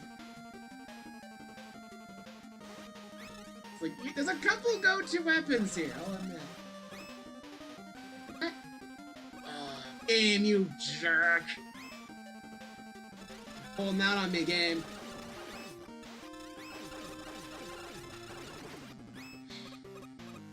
He's putting stuff in the wall. Ah! Okay, then. Whee! I need this. Thank you.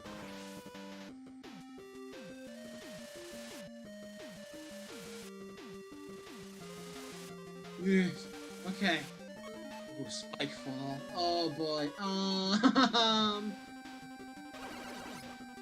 Good luck. Very basic one. Okay. Not as taxing as Mega Man 2. Thankfully. Alright, we'll get that back. Demolish those guys! Jesus Christ! I know Triple Blade is good. I was not even looking at the screen. I was looking at chat to see if anyone was talking. The answer is no. I was like, oh god! Just gonna get this ready. I don't want to get run over again. Hi.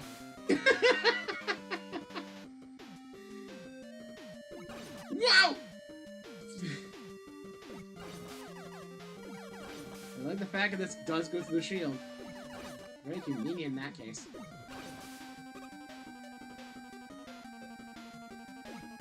Oh dear. Oh dear. Oh dear. Oh dear. Alright, last chamber. I think I'm gonna take the life here. So I wanna see what we have here. So this is the last chamber here. Luckily, unlike the others, I think it's a checkpoint right here. So 7, 8, and 9. I wanna say Frostman's the 8 representation. Tornado Man's the 9. I forgot what 7 was. There's Chillman. No, that's Frostman. Chillman was in this game. So Frostman's interesting because even though there's a fire weapon in Mega Man 8, Frostman's in the first half. He's weak to Flash Bomb, the grenade weapon. But I think he'd be weak to Commando Bomb, not Solar Blaze. Which is gonna suck. That happens. Yeah, he's weak to it. God damn it. Well, Tornado Man, you're almost a plug. Oh god, no! He's weak to plug in Mega Man 9, which means that Thunderbolt, because they're the same element, is gonna be his weakest few. God damn it! God damn it! I fucking missed! I hate Thunderbolt so much. I'm gonna use the E-Tanks. We've gone far enough in the fight. God damn it, dude, I hate Thunderbolt so much. Look at that! How is that not hitting him? Where is this going? Slash Man! Similar case. Mega Man 7 is a similar case to that. He has two weaknesses.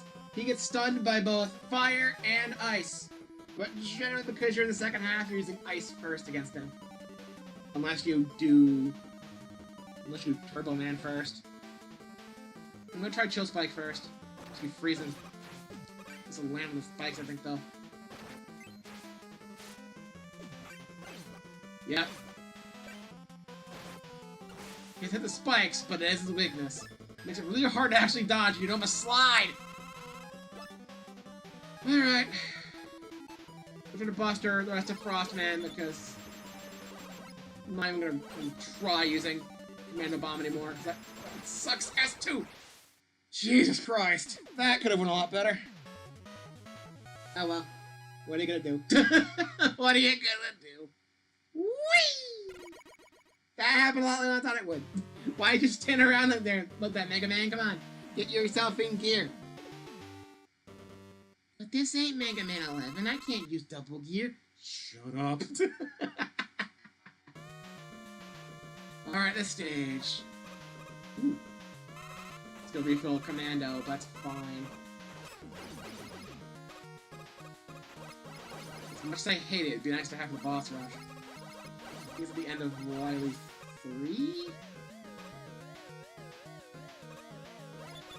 I like these, like alert things. They kind of make like a Pac-Man. It was like, ooh.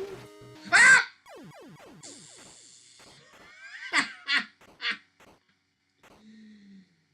Damn you little. Why you little? I think I need to have something else out of me. Come on.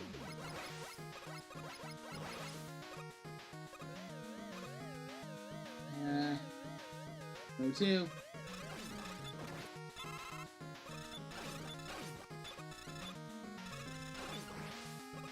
A lot harder to hit those when you have a conveyor to worry about too.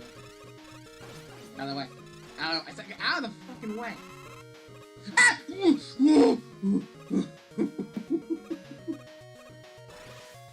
Let's be careful now, Mega Man. Let's not do something stupid.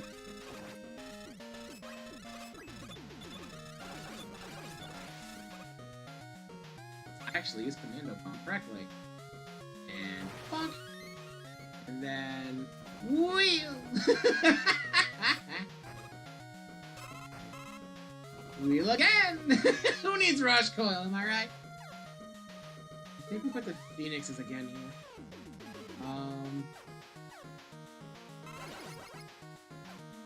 What do you want? Alright. Phoenixes. I'm gonna try Water Shield again?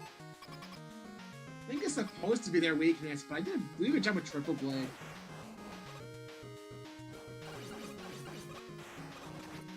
Ow!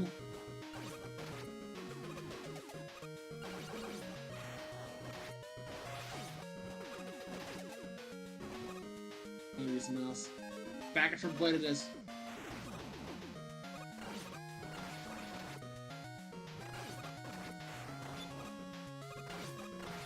Get out of here. Good.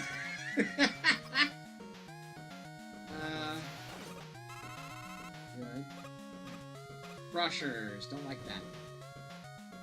Be real careful! Ignore you. Oh god, I'm trying to ignore you. You did not let me ignore you. I don't like it. I don't like it. I don't like it.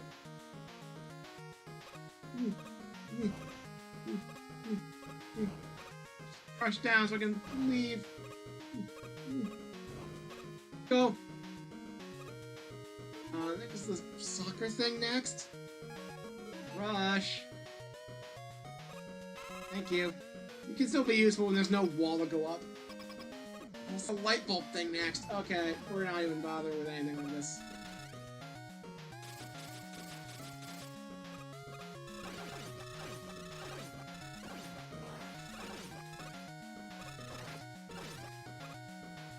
I don't like this mini boss at all. Just go, get rid of him. Delete. Whoa, I forgot about this part. Ignore the M-Tank. I would love the M-Tank, but we get another one later anyway. We get another one right before Wily, so I don't care that much. Whoa! M-Tank, you don't remember. M-Tanks heal everything. Health and weapon energy for all weapons. So they're really good. But I don't want to risk it right now. Use this. Get out of here. Bye.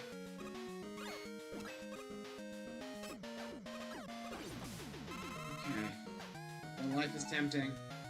I have 3. I think I'll be okay. In fact, in some cases, the game over might be preferable. And the game over! I refill everything, so no worry there. Hi. Goodbye. I should have kept that guy around, but I do have Rush Jet, so make up for with the power of my Robo Dog. That is scary.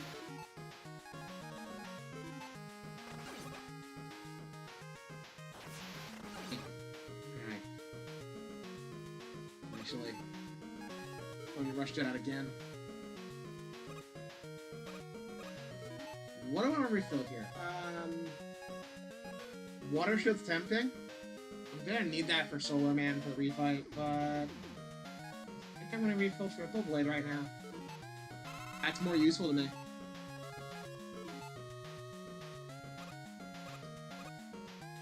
Okay.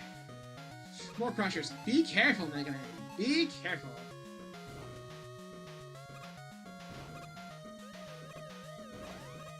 I don't trust this at all. I don't trust this at all. I don't trust it at all.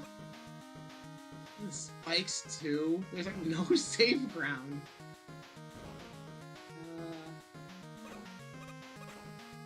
Ignore him. Ignore him and go.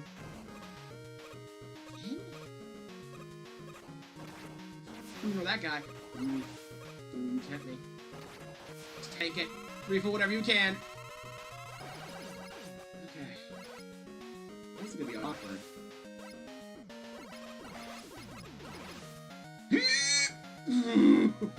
That was close. Ow. Okay. Okay.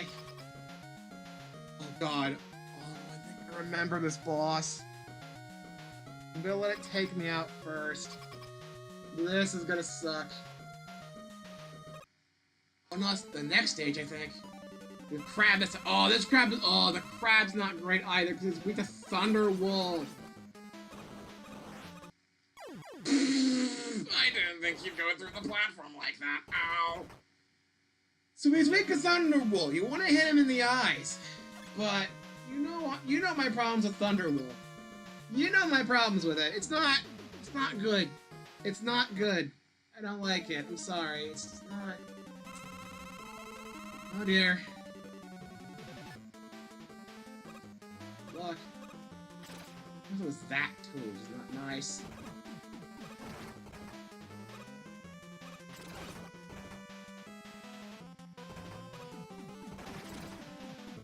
Get your eyes out, please.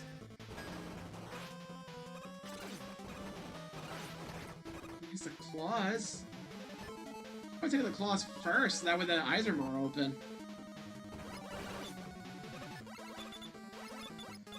Get back. So one claw down. That should work getting the eyes out of the way too. Ow!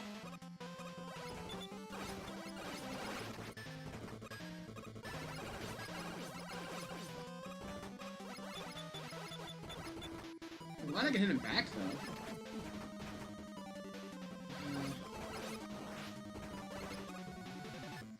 I think I'm using E-Tank here.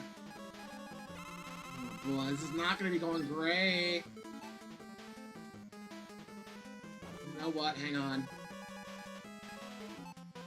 Screw Thunderbolt, dude. Hit him with our stuff. Hit him with Unreliable!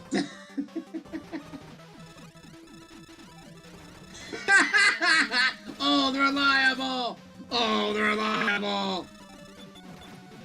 Who needs Thunderwool? Thunderwool sucks ass! Hey, Vex! I started this stream a little bit late because I got... Okay, I need to go get shoes, and then we got stuck in traffic, especially after we tried to get supper, and it was super slow. It was not great. Long story short, I was a bit late, had to come up with something. I had a plan in mind for what game I wanted to play, and I've been all a mess ever since. Look, long story short, I'm not prepared, and it is shown by my gameplay today. I'm glad you're here, I'm glad you're here. I hate Commander Bomb! You can tell I like Mega Man 9 a lot more, because I cannot vibe with a lot of weapons in this game. The DLC ones are great, everything else is a mixed bag.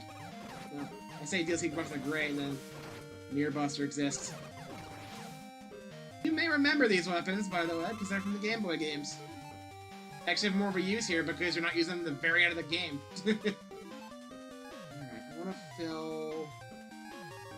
Do I dare? I'm gonna need this. It would probably help with Pump Man. Let's just get a few. Then...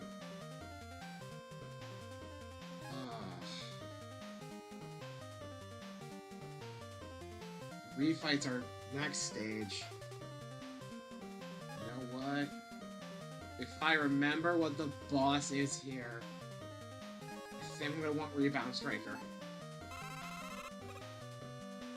I think I remember what boss we're coming up to in this level, and I'm not happy about it. It's not fun.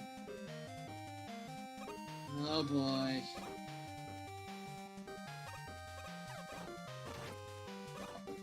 You can get crushed here, by the way. Don't let the spikes crush you.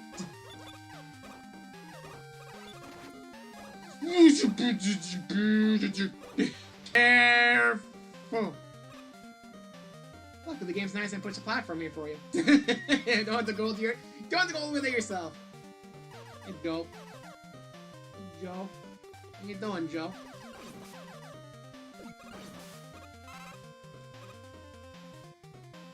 No spike fall, huh? I only had one that's good so far! They're classic in Mega Man, but man, they get so tense! Come on!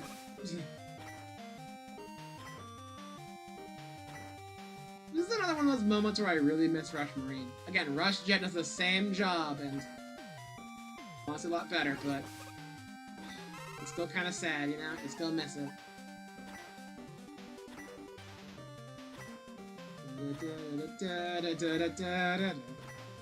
Since we're so close to the end, I think we are gonna... Oh, I guess we're gonna have the health. I need the health. But since we're so close to the end of Mega Man 10, I'm thinking we just power through. There's not much left. Oh, God.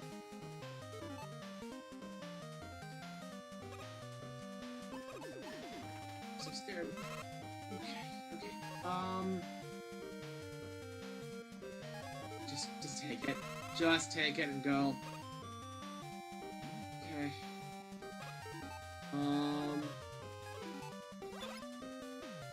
Wake up. Get out of here. You're back out. Oh, wait. Okay. The weapon set in this gives a bit more mixed, in my opinion, than 9 was, so I'm having a bit more of a problem!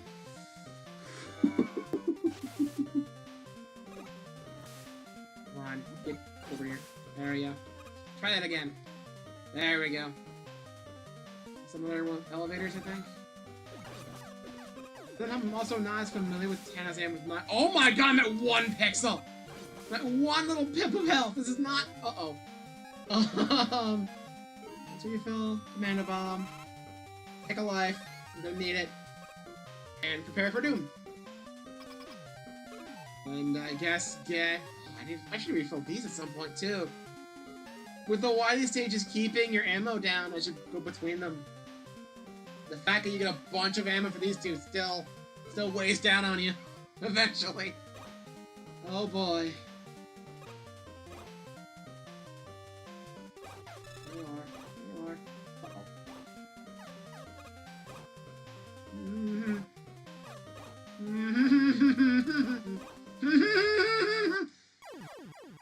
Look, I was either dying to the mitt, or I was dying in the spikes, or I'll just take my chances with the pit. It was bound to happen eventually, man. Bound to happen. I do not like those spike balls. Okay. With how little health I had, it's either I hit the mitt and lose the rest of my health and die, or I hit the spikes and I insta die no matter what, or I just fall in the pit and accept my fate. I had no good outcomes there. I had no good outcomes.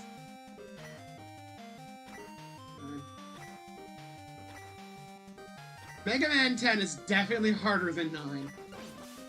Half of that comes down to the weapon set not being as good, as I've said before, but... Even then, Mega Man 10 does still like to pull some extra punches that I'm not too happy about. The boss is coming up pretty soon. The boss in this level is not great. If I'm remembering it correctly. Granted, I did have problems with the 1 in 9, but I think the 1 in 10 is harder. So, you know, it's not the greatest thing to look forward to.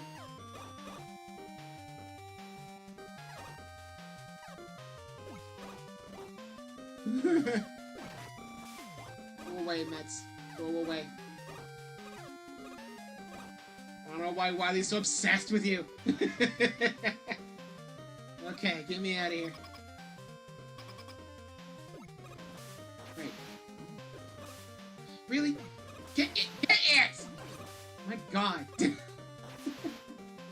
I want that life, but at the same time I don't want to risk it, because getting back out's going to be a problem. Let's not and say we did.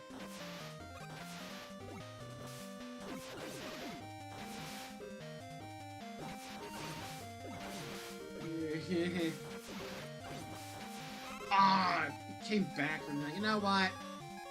It's worked before. Deleted. Okay. Some weapon energy would be nice.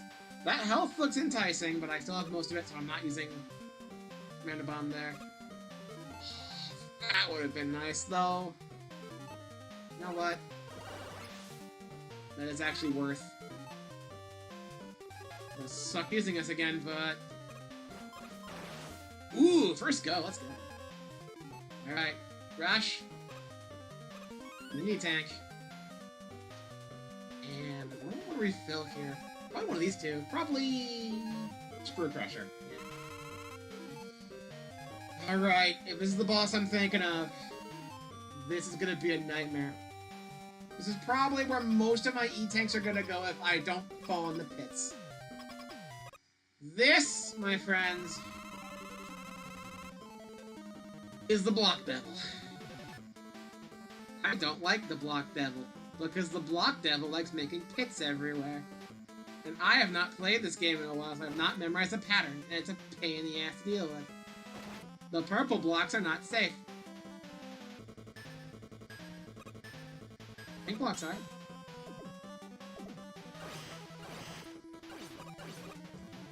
Charge, please. Oh dear. Okay. It's went alright so far. I remember having a lot of trouble with this boss my first time through because his weakness is also not the easiest thing to aim. Ow. Also, oh my god, the pattern here is so rough. Oh my god, I can't even stay out of the freaking way.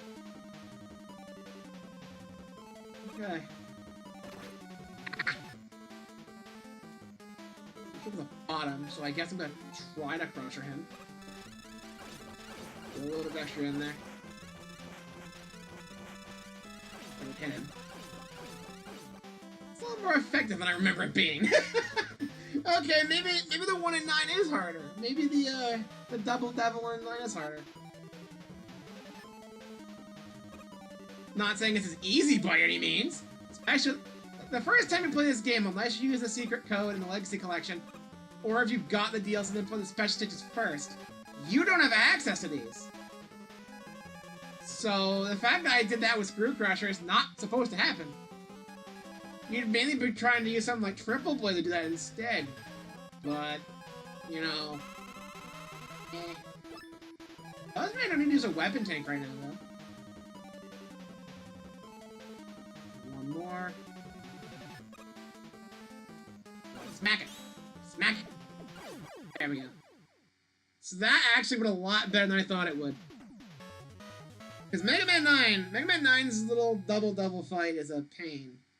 Because you get a very small platform, and you have to focus on dodging effectively 2 Yellow Devil type things at the same time. Block Devil, you get very little room because it moves the platforms out to make the Block Devil. So it's a little bit iffy. But I guess having Screw Crusher to hit him when he's below the ground makes it a lot simpler. Okay, so I gotta prepare for the boss rush, so I think I want to get Rebound Striker for... It's not super necessary to get too much of it, because Sheepman's not that hard. These aren't going to be super helpful, but they're not super helpful because they're not accounted for in the weakness chain, so these won't actually do that much to the bosses here. Triple Blade's really useful. It makes a nice backup. Let's go ahead and take that then. Nice full charge of that. I think I'll be fighting as Commando Man with this stuff. Probably a bit more Solar Blaze, because Chill Man's a bit of a pain. Okay, so, already full here. Don't need this much for Solar Man. Blade Man, I don't need that much Commando Bomb because I can always clean up with someone else. Chill Spike, I think I'll be okay with against Knife Man. Thunderbolt just sucks ass. I'll just take what I can get with this. Rebound Striker, I don't need too much against Sheepman because Sheepman's the easy one. Wheel Cutter, it's fine because you don't need that much against Commando Man. I think I'll be able to handle one outside of that. Solar Blaze, I might just fail the rest of the way. I do have 3 weapon tanks, so it's not like I'm hurting too much for weapon energy, but I want to get the best use out of these that I can. Because some of these do have more utility than just being a weapon. And Down to 2. I can use some more.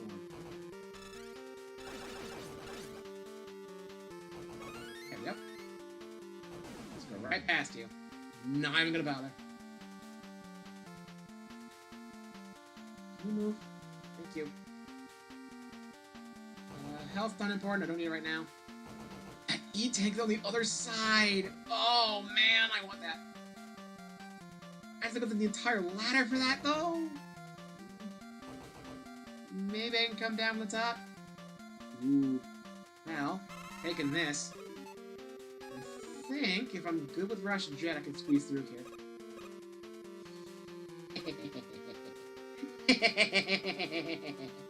I'm so clever. Okay, let's be really careful here. Now. Gotcha! Alright. Smooth. That's how you do it. We're gaming! Alright. Boss rush. Let's just pick one and we'll go from there. I think it does actually match the boss select this time around. Sometimes they don't. Alright, so Blade Man is weak to Commando Bomb. Let's hope we get in range of that real quick.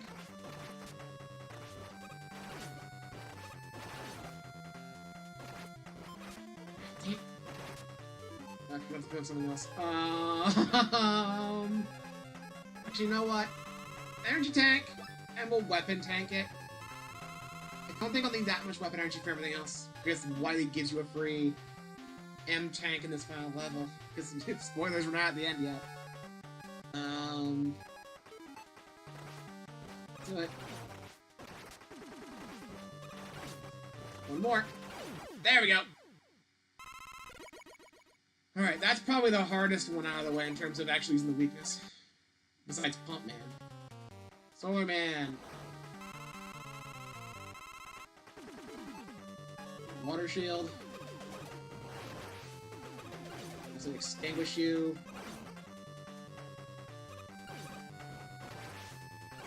Look at that. You don't need much weapon energy for it because each little droplet can actually hit him. Just be careful for the iframes. Chill, man. You want to use Solar Blaze. It doesn't feel like a weakness, but it is. I think you want to hit him with the actual thing directly, not with the... You actually both work. Tank it. There we go.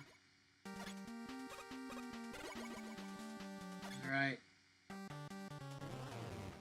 Nitro Man. So Chill Spike, I want to hit him with the actual spike trap part, so I need to hit the ground. Hit the ground, does a lot. So it pops the tires. Problem is, you can deflect against it because its wheel cars can also break him out.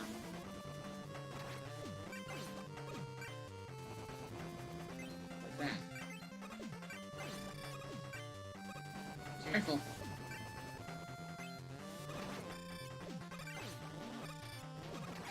Gotcha. It was a bit rough, but I got it. Alright, next. Halfway through, Strike Man.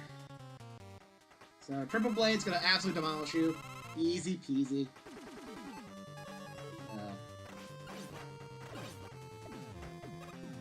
Bounce around. Matters. There we go. It's helpful when 2 shots him at once. That does more damage that way. Pump Man. This is the one I'm gonna be a bit iffy on, because I think the fight itself, I should have enough Blade Cracker to clear everything out past that, but his weakness is not great because that's all it did. You gotta wait for another one to spawn. You can also break it super easily. Thunderbolt sucks, dude. Hit him twice with it, though. You can hit him twice with it. I thought you freaking couldn't. It's like freaking couldn't do it before. Come on. Alright, I can probably blade the rest of this. So I can give him a shield that way, at least. There we go. Good thing the DLC weapons give a lot more ammo than they really need. Alright, Commando Man. Let's get Wheel Cutter.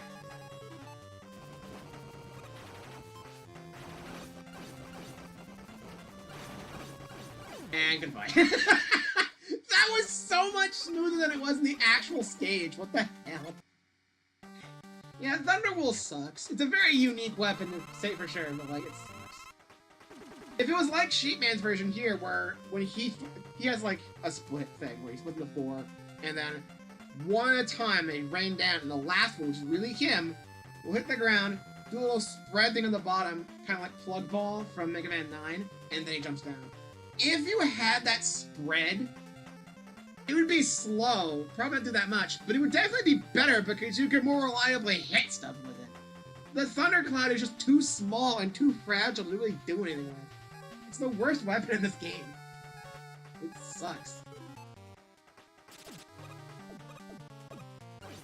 Rebound Striker's funny though, because it's bouncing around like this.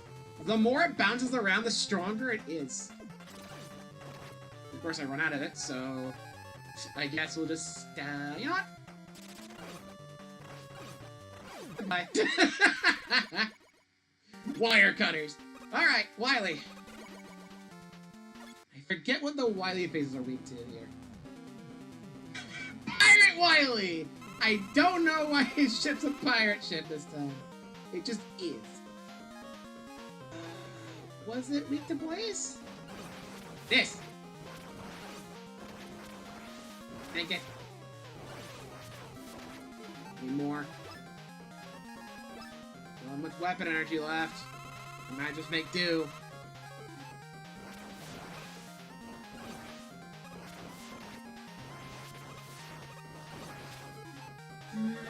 Play it safe. E-tank. Play it a bit safe there, just in case. Come on. Come on, interact with it. There we go. There we go. Can still be here? I think the biggest changes now. Oh, it definitely does. So I'm not gonna be able to hit him right with this. Am I? I don't think Shrimp was gonna be a weakness. This feels wrong. Yeah, it dinked off and. Yeah. Okay, that's not it. Is it still Silver Blaze? Nope. Did change. Wheel Cutter? Nope. I'm running out of weapons here. It might be Rebound Striker again. If it's Thunderwhelm, I'm just gonna use something else. Bomb probably wouldn't be it because it does very little jump him with a blast. There's no walls here. And if I hit the floor with it, the blast ain't gonna be big enough to hit him. Water Shield feels like it's too easy because he's never weak to shield weapons. I think it is gonna be Rebound Striker. Hit him directly with it. Here we go. Let's try it. Oh god! I need some health. I have 3 tanks left, so I'm fine on health. I can make it the rest of the fight. We're good. If I run a Rebound Striker, I can just use... Oh god, I can just use Screw Crusher. Won't do a lot, but every little bit helps. Yeah. Oh, no, it's not the weakness. What? Is it Commando Bomb? No. Uh-oh. This is gonna end well. Ow. It is Water Shield! I was just trying that as desperation. I didn't think that would work. Why is not usually weak to shields? Okay. That's all I remember from this game. Jesus Christ. Why can't Thunderbolt be that? Oh, single ball! The freaking, like, the electric trap destroyed most of the shield, and the last little drop hit him and killed him. Nice. That was the last possible shot, too. Now, behold.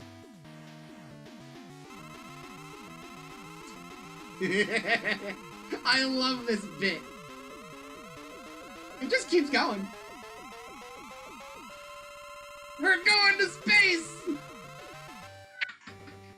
I love that little build at the space station. That's great. Anyway, now the level's upside down. That makes this really funny. First off, the moles from Mega Man 2 are back. I got an achievement? Did I defeat enough enemies? Have I not played this game enough to get the defeat enough enemies achievement? Because there are achievements in this game for like defeating a certain number of enemies, defeating enemies for like a certain amount of health left, certain weapons, that sort of thing. Did I seriously not play this game enough to get the highest rank for enemy kills? Okay then. We'll see what that is when we're done. I'm legit curious now. There we go. That should give me some water shield. That'll get through this a lot faster. Ow! Just like Leaf Shield in Mega Man 2, the shield absolutely tears through the moles. Alright. So, that's cool. It's an M-Tank. I'm gonna go get that. It should be easy to get. Go up here.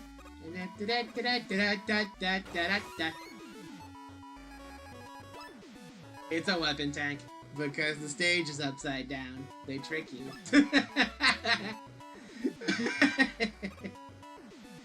I find that bit funny. I find that bit so funny. I'm not caring what the weapon energy goes to, though, because I know the game is still nice enough where it's not a problem. Get my water shield back, though. Prepare for more moles. Just run on through. Just do not pay them any mind. Just go. Oh, look, another W tech. Another W tech. I don't need that. Well, I guess I could. My weapon energy's super low. Rush, help me get over there. It's an M-Tank, baby! They fake you out twice. It's great. I love it. This whole ending bit on the space station is great. I love it so much. Anyway, final Wily fight. We're up against the Wily capsule. There's a fake Wily here too that has like a weird like insignia on his head, so you can tell the difference. I'm gonna use this. Recharge everything! And it takes forever. I'm sure people know this by now because the games do explain it. If you use an M-Tank with everything full, every enemy on screen becomes a 1-up. I find that a lot less useful, so we're not going to worry about that. We can chill spike, I think. I think it's a chill spike. He's doing 2, so I guess it's not horrible. I maybe think there's something better than this, but I could have sworn he was weak to this. Also, if you notice, Wily's just sneezed there. He's getting sick. Interesting. I need more health.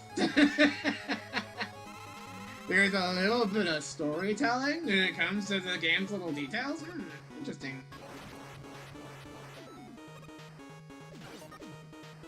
I thought that one didn't hit.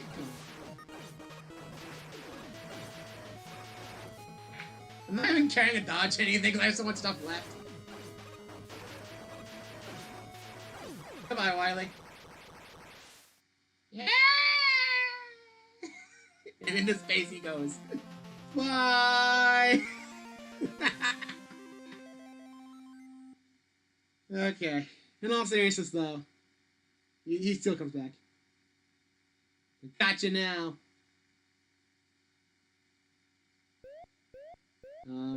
Dr. Wily? Got a fever. Did you catch the Roboenza virus too?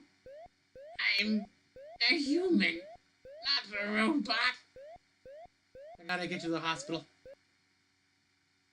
A few days later.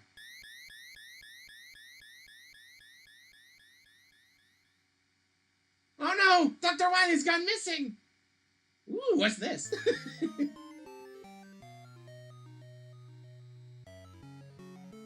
Wily leaves a whole bunch of the cure for the virus he made. Maybe he has a little bit of guilt.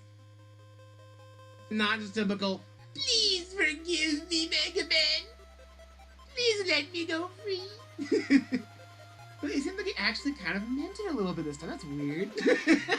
But that's how the game ends. So yeah, I still think that Mega Man 9 is better. I think it comes down to I don't. The game definitely is a little bit harder. And part of that does come down to the fact that the special weapon set in the base game is kind of meh. It's not the worst out there because we do have stuff like Water Shield and Triple Blade to kind of carry. But, you know, it's not Mega Man 9 or 11 levels of good in terms of weapon set. Even 7's I think is better, and that had Wily being weak to Wild Coil. That sucked. So, like, you know.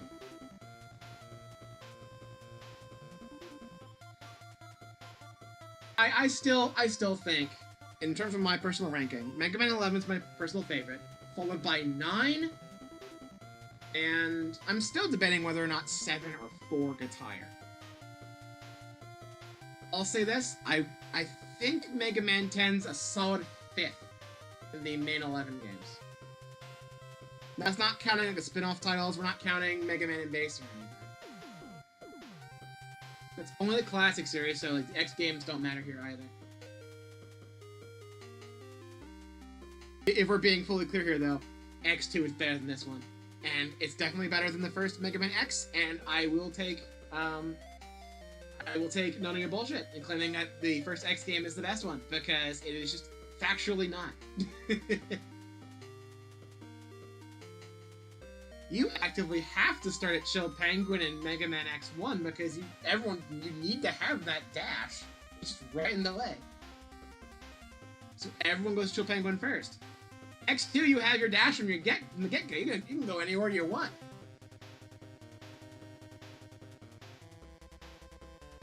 A little bit of extra freedom makes it a lot better for me. Not to mention, I actually like the weapon set in Mega Man X2 as well. Anyway, I like Mega Man. Why isn't Capcom making any more Mega Man?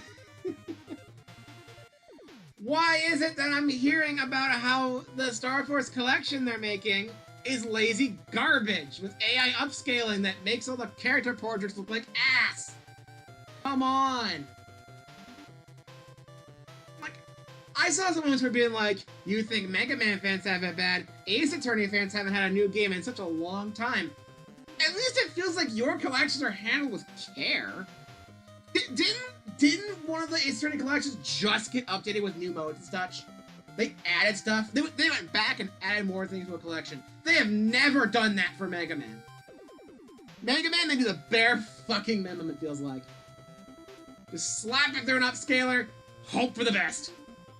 Maybe balance a few things in cases like Mega Man X 5 and 6 and 7, where there's just like, it gets a bit iffy. Especially X6, oh god. Like, even the Battle Network collection we got, like, what, last year? Like, that was also kind of lazy, because, like, yeah, we got Mega Man.exe in the front being like, hi, it's me, how you doing? But then the games themselves are like slightly tweaked, but they look almost visually identical outside of the stupid upscaling. They edited the text to be higher quality instead of just being the pixelated text from the Game Boy game.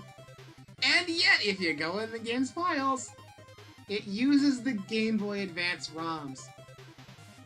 They're just in there. You could just rename them to be .gba files, and they're just Game Boy Advance ROMs with no changes. I don't think that's the case for the Ace Attorney ones. But to be fair, I think those were DS games that had to be rebuilt. So, I don't know. It's funny. Ace Attorney gets less games than Mega Man, but it feels like they get a lot more love in terms of, like, what they actually get. Because from what I hear, the collections for Ace Attorney are actually really good. Mega Man's a bit iffy. I straight up had weird artifacting issues when playing Mega Man Legacy Collection 1 on Switch in portable mode, to the point where it would have this weird, like, glitchy, garbled effect at the bottom that would linger until I turned the console off. or left the game like get left games running for a long amount of time because like it would still carry over to games like Odyssey, and I don't know what caused that. Like something in the Legacy Collection emulator just breaks the fucking Switch hardware to some extent. Now that might be because when I first discovered it, I accidentally knocked my Switch down when on vacation, and it got a little bunk on the ground, not on the ground, but on the floor, but like it was like thin carpet, I guess, which probably didn't do much for it. But A, the console works fine besides that, and B, only Legacy Collection 1 has had issues. And even then, it's had issues with input delay, and the colors look a bit off. And it's... Legacy Collection 2, that works fine. That works fine. So I don't know what's up with Legacy Collection 1. And I've heard some iffy things in the Switch versions of the Legacy Collection for X. I heard the input on that one also is a bit stupid. If you're gonna play the Legacy Collection, just play on like PC or something. Probably.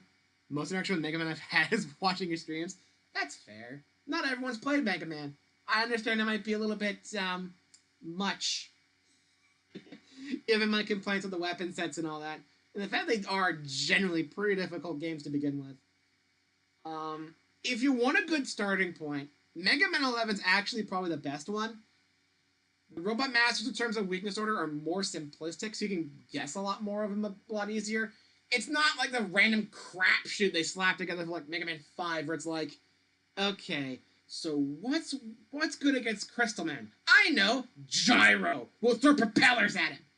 That makes sense. I don't know, dude. Mega Man's weird.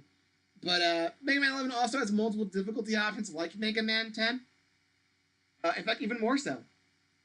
I personally even play on the expert difficulty on that one. Not the super hard, just like the basic hard on that one. So I think normal's a little bit too easy, but I think normal's a good starting point. There is a very easy option for like people who've literally never played video games before. It's like assist mode in modern Mario games, like the Galaxy ports, which I hear are kind of mid. They got rid of Bank Toad. He's an amiibo shill now. God damn it, Nintendo. Bank Toad's a fucking amiibo shill now. Come on. You can't give him star bits anymore, so he doesn't even change outfits anymore. You can't turn him into a royal guard. I'm so glad I didn't get that re-release. Though, knowing my family and knowing how much they know I love Mario, I might get it for Christmas. Who knows? But I won't ask for it. I already have Galaxy 1 on 3D All-Stars. The better one, mind you. Because, yeah, you can move the menus around with the stick now. You don't have to worry about doing the R and gyro stuff anymore.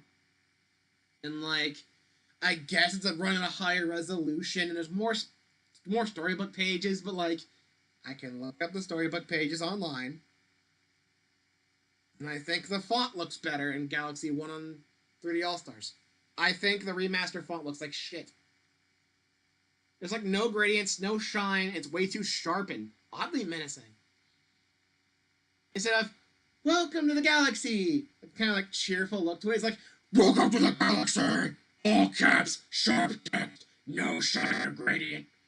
It's like, Jesus Christ. It looks oddly hostile. Why?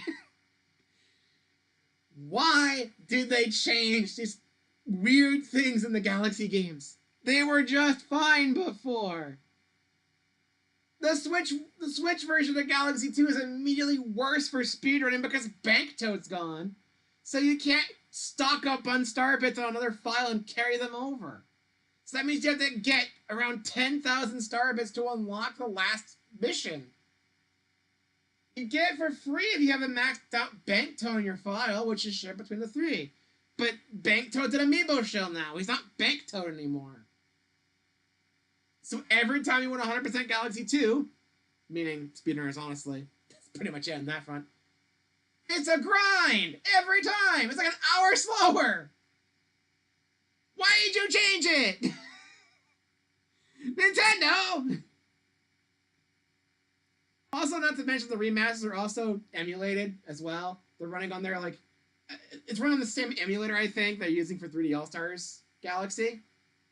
So realistically, these could also mostly run in Dolphin, probably. Whoa! You're telling me they just slapped it in an emulator and basically made a ROM hack of it instead of actually properly remaking it or remastering it with the source code? You're telling me Nintendo slapped a collection together and didn't put any proper thought into making it actually worthwhile and charged 70 fucking bucks for it? Look, 3D All-Stars ain't great. The limited time stuff is bullshit.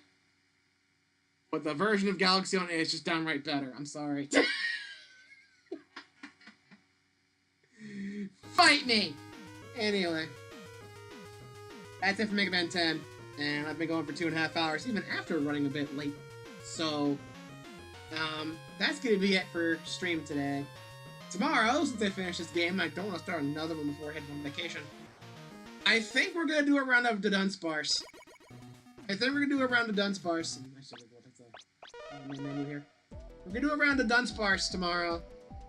And then I'll be gone for vacation for a week. And then I'll come back, and for that point, ZA will be out, but I won't get my hands on it until probably that weekend. And I'm assuming they're still gonna have copies here, because you know the stories I've told you guys about. I told you about how I even get pre-order bonuses for games I don't pre-order because there's just so much stock left over because no one pre-ordered shit here.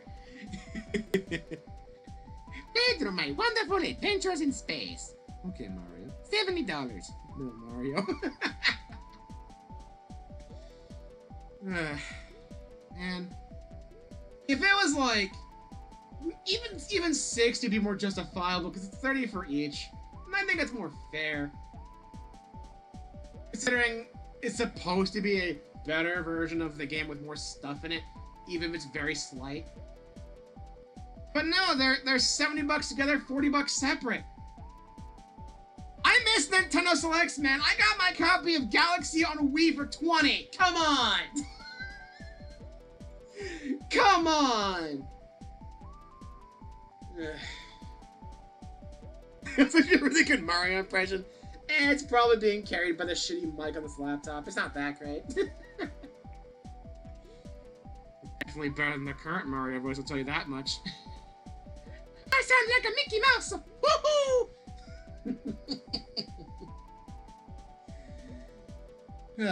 With that being said, I'm gonna go ahead and go. It's getting a bit late.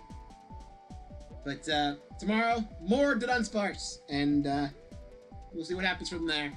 And then I'll figure out what I'll play when I get back, because I want to get a somewhat quick game. I don't think I'm going to play these two Mega Man games back to back. I like 7 and all. I think 8's kind of okay. But going through both of these, like one full stream with both of these, kind of like this again.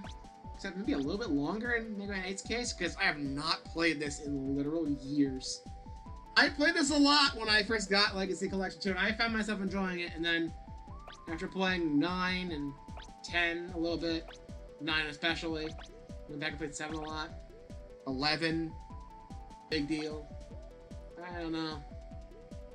Can't really vibe with 8 that much anymore. The cutscenes are hilarious though. So Mario's also having fun not like the newest VA law. Yeah, you may have noticed they changed Mario's voice starting with Wonder. I think the guy does a great job as Luigi. And technically his first start was like the newest WarioWare because he did Wario. It's a different take than Martinez, but I think it works. Waluigi, bit iffy, but still fine. Mario just straight up sounds like a bootleg Mickey Mouse. Especially like if you fall into a pit in Mario Wonder as Mario. It's just Mickey screaming. It's just Mickey. I'm sorry. He's been getting better at it. He sounds a lot better in like My Mario, which is like that weird like preschooler basic fun app, I guess, that Nintendo just suddenly man out of nowhere. He sounds better than that. But, you know, not as good as Martinet. Martinet is going to be hard to really replace. So iconic, man. I am glad that Martinet's last new appearance, I'm saying new appearance because I'm not counting stuff like the Galaxy re-releases, because they still have the original voice lines. Not counting stuff like that, his last new appearance as Mario. Well, doing the Mario voice, mind you. Because he wasn't Mario. He did the Mario voice when he cameoed in the Mario movie when he played Jumpman. And then like a slight twist on that to be Mario's dad. I think you're nice. I think that was also Martinet. But if it had to be his last time voicing Mario to any extent, I'm glad the movie was his big send-off. That was nice. Shame he couldn't stick around, though.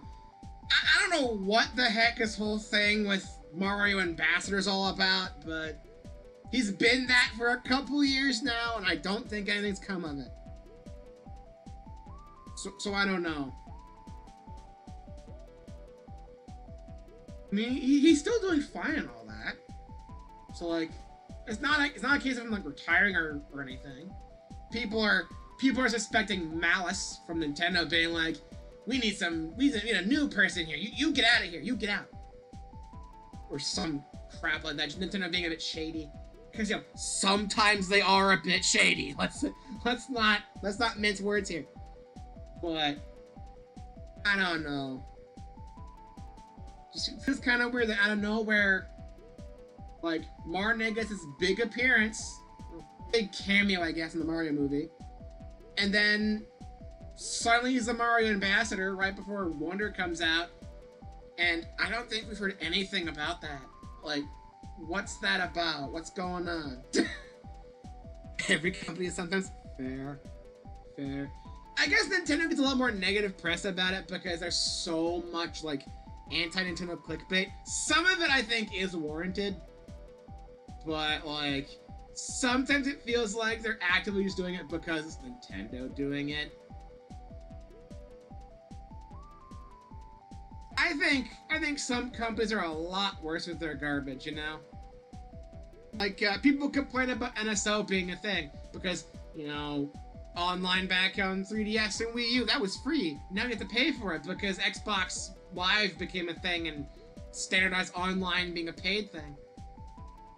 And then Nintendo kind of made their own version of Game Pass in a way with NSO, all the NES and SNES and that sort of thing.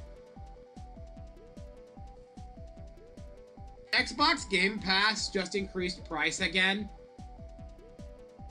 I don't think it's the first time it's increased, so I'm saying again. But it's increased to the point where people are starting to question whether or not it's a good deal. And yeah, I don't think it got nearly as bad press as Nintendo making NSO a paid thing.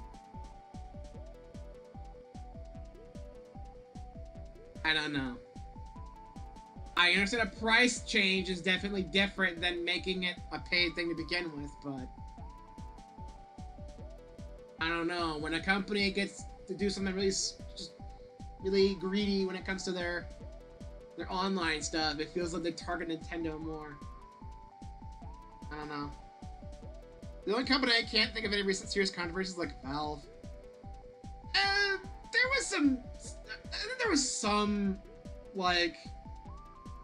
There was some minor thing by comparison.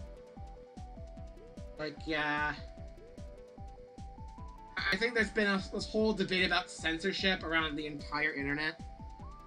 But I feel like in Valve's case, it's more of a controversy with payment processors. If I'm understanding it correctly. I could be wrong. But Valve generally is a lot more consumer friendly, which is really funny. I saw a tweet, no joke, like, I want to say this morning, where someone was like, that's weird, and they get an email or a notification from Steam being like, this item has changed in price. We will give you Steam credit to match the price difference. That's like, when has there ever been a time where a game company has lowered the price of a game after you bought it and then refunded you the extra. That never happens. That'd be like if Nintendo, you know, released a game for 60 or probably 70, and then they made it like 50 at some point on like a permanent basis, and they give you $20 of credit. That would never happen. Nintendo barely even does any sales. Epic Game Store does that, I think. So it's just a PC thing. Got it. It's just a fucking PC thing. Man. Anyway, I once again, I told myself, I told you guys I was done, I was leaving, and I once again stalled for an extra 10 freaking minutes. Why am I like this? Why am I like this?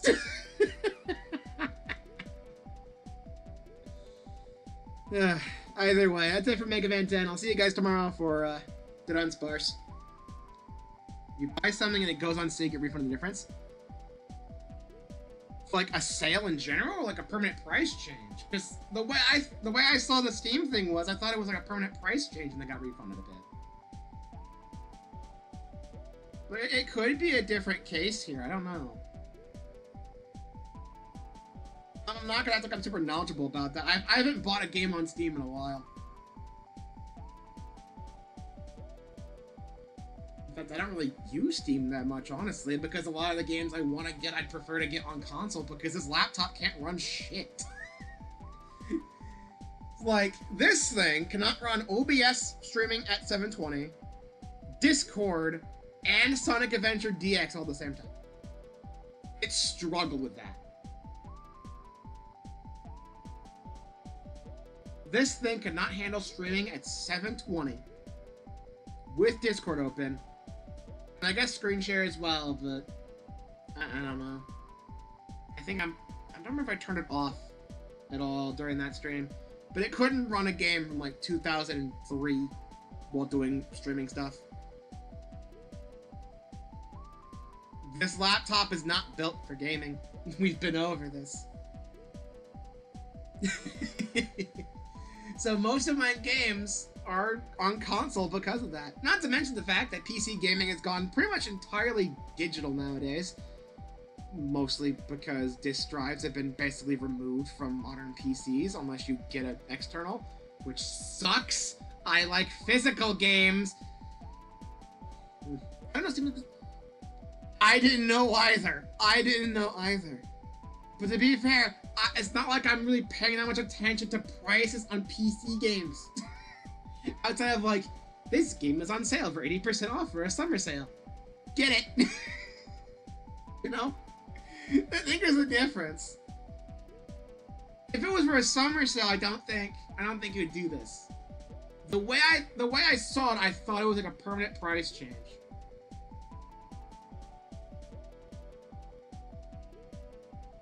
I don't know. I'd have to look at it again. But either way, I've stalled for damn near 15 minutes. I gotta stop stream now. It's been... Yeesh, 2:43. It's been almost 3 freaking hours. And you see for VR? You're lucky. VR always felt like such a cool thing to me. And yet I can't experience it because VR stuff costs so damn much. I mean, I think there's like some VR thing, I guess, where you can like, stick your phone on your face, or I guess Nintendo has like the weird Labo thing it does. But that's not the same, you know? I want to experience Job Simulator for myself, and I want to experience that in VR, but I can't because it's way too much of an investment. It's for a little funny thing that probably won't run well in this damn thing. So I don't know. Quest 3 is a complete standalone headset. Okay. Neat. Probably still costs a lot though, because, you know, VR is still a relatively new thing. Maybe it's still able to get the price down enough, but like $300. We're gonna spend. Ooh.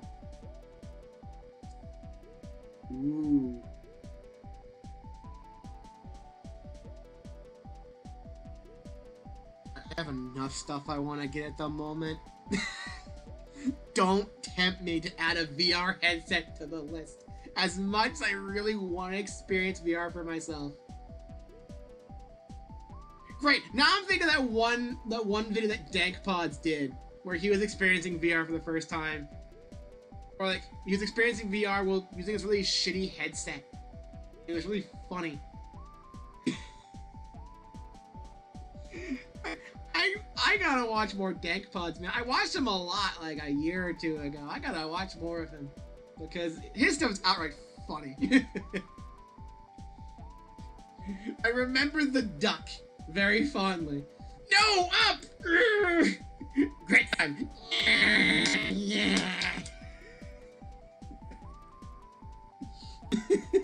I want to specify I'm talking about the Quest 3S. Those sure are words you said just now. Finn and a Sonic reference at the end. Okay, seriously, it's been like 15 minutes. I gotta stop. I gotta stop. I'm not playing the game anymore. It's been nearly 3 hours. It's really cool if you get a PC capable of VR eventually. You can just hook it up to a PC and do PC VR. That'd be cool. That'd be cool. I'd love to stream VR stuff if I can, because it looks like it'd be fun to do that. Markiplier sure made it seem fun. But I gotta stop myself. I gotta stop streaming for the night. I'll be back tomorrow, I swear. I'll be back tomorrow. Bye.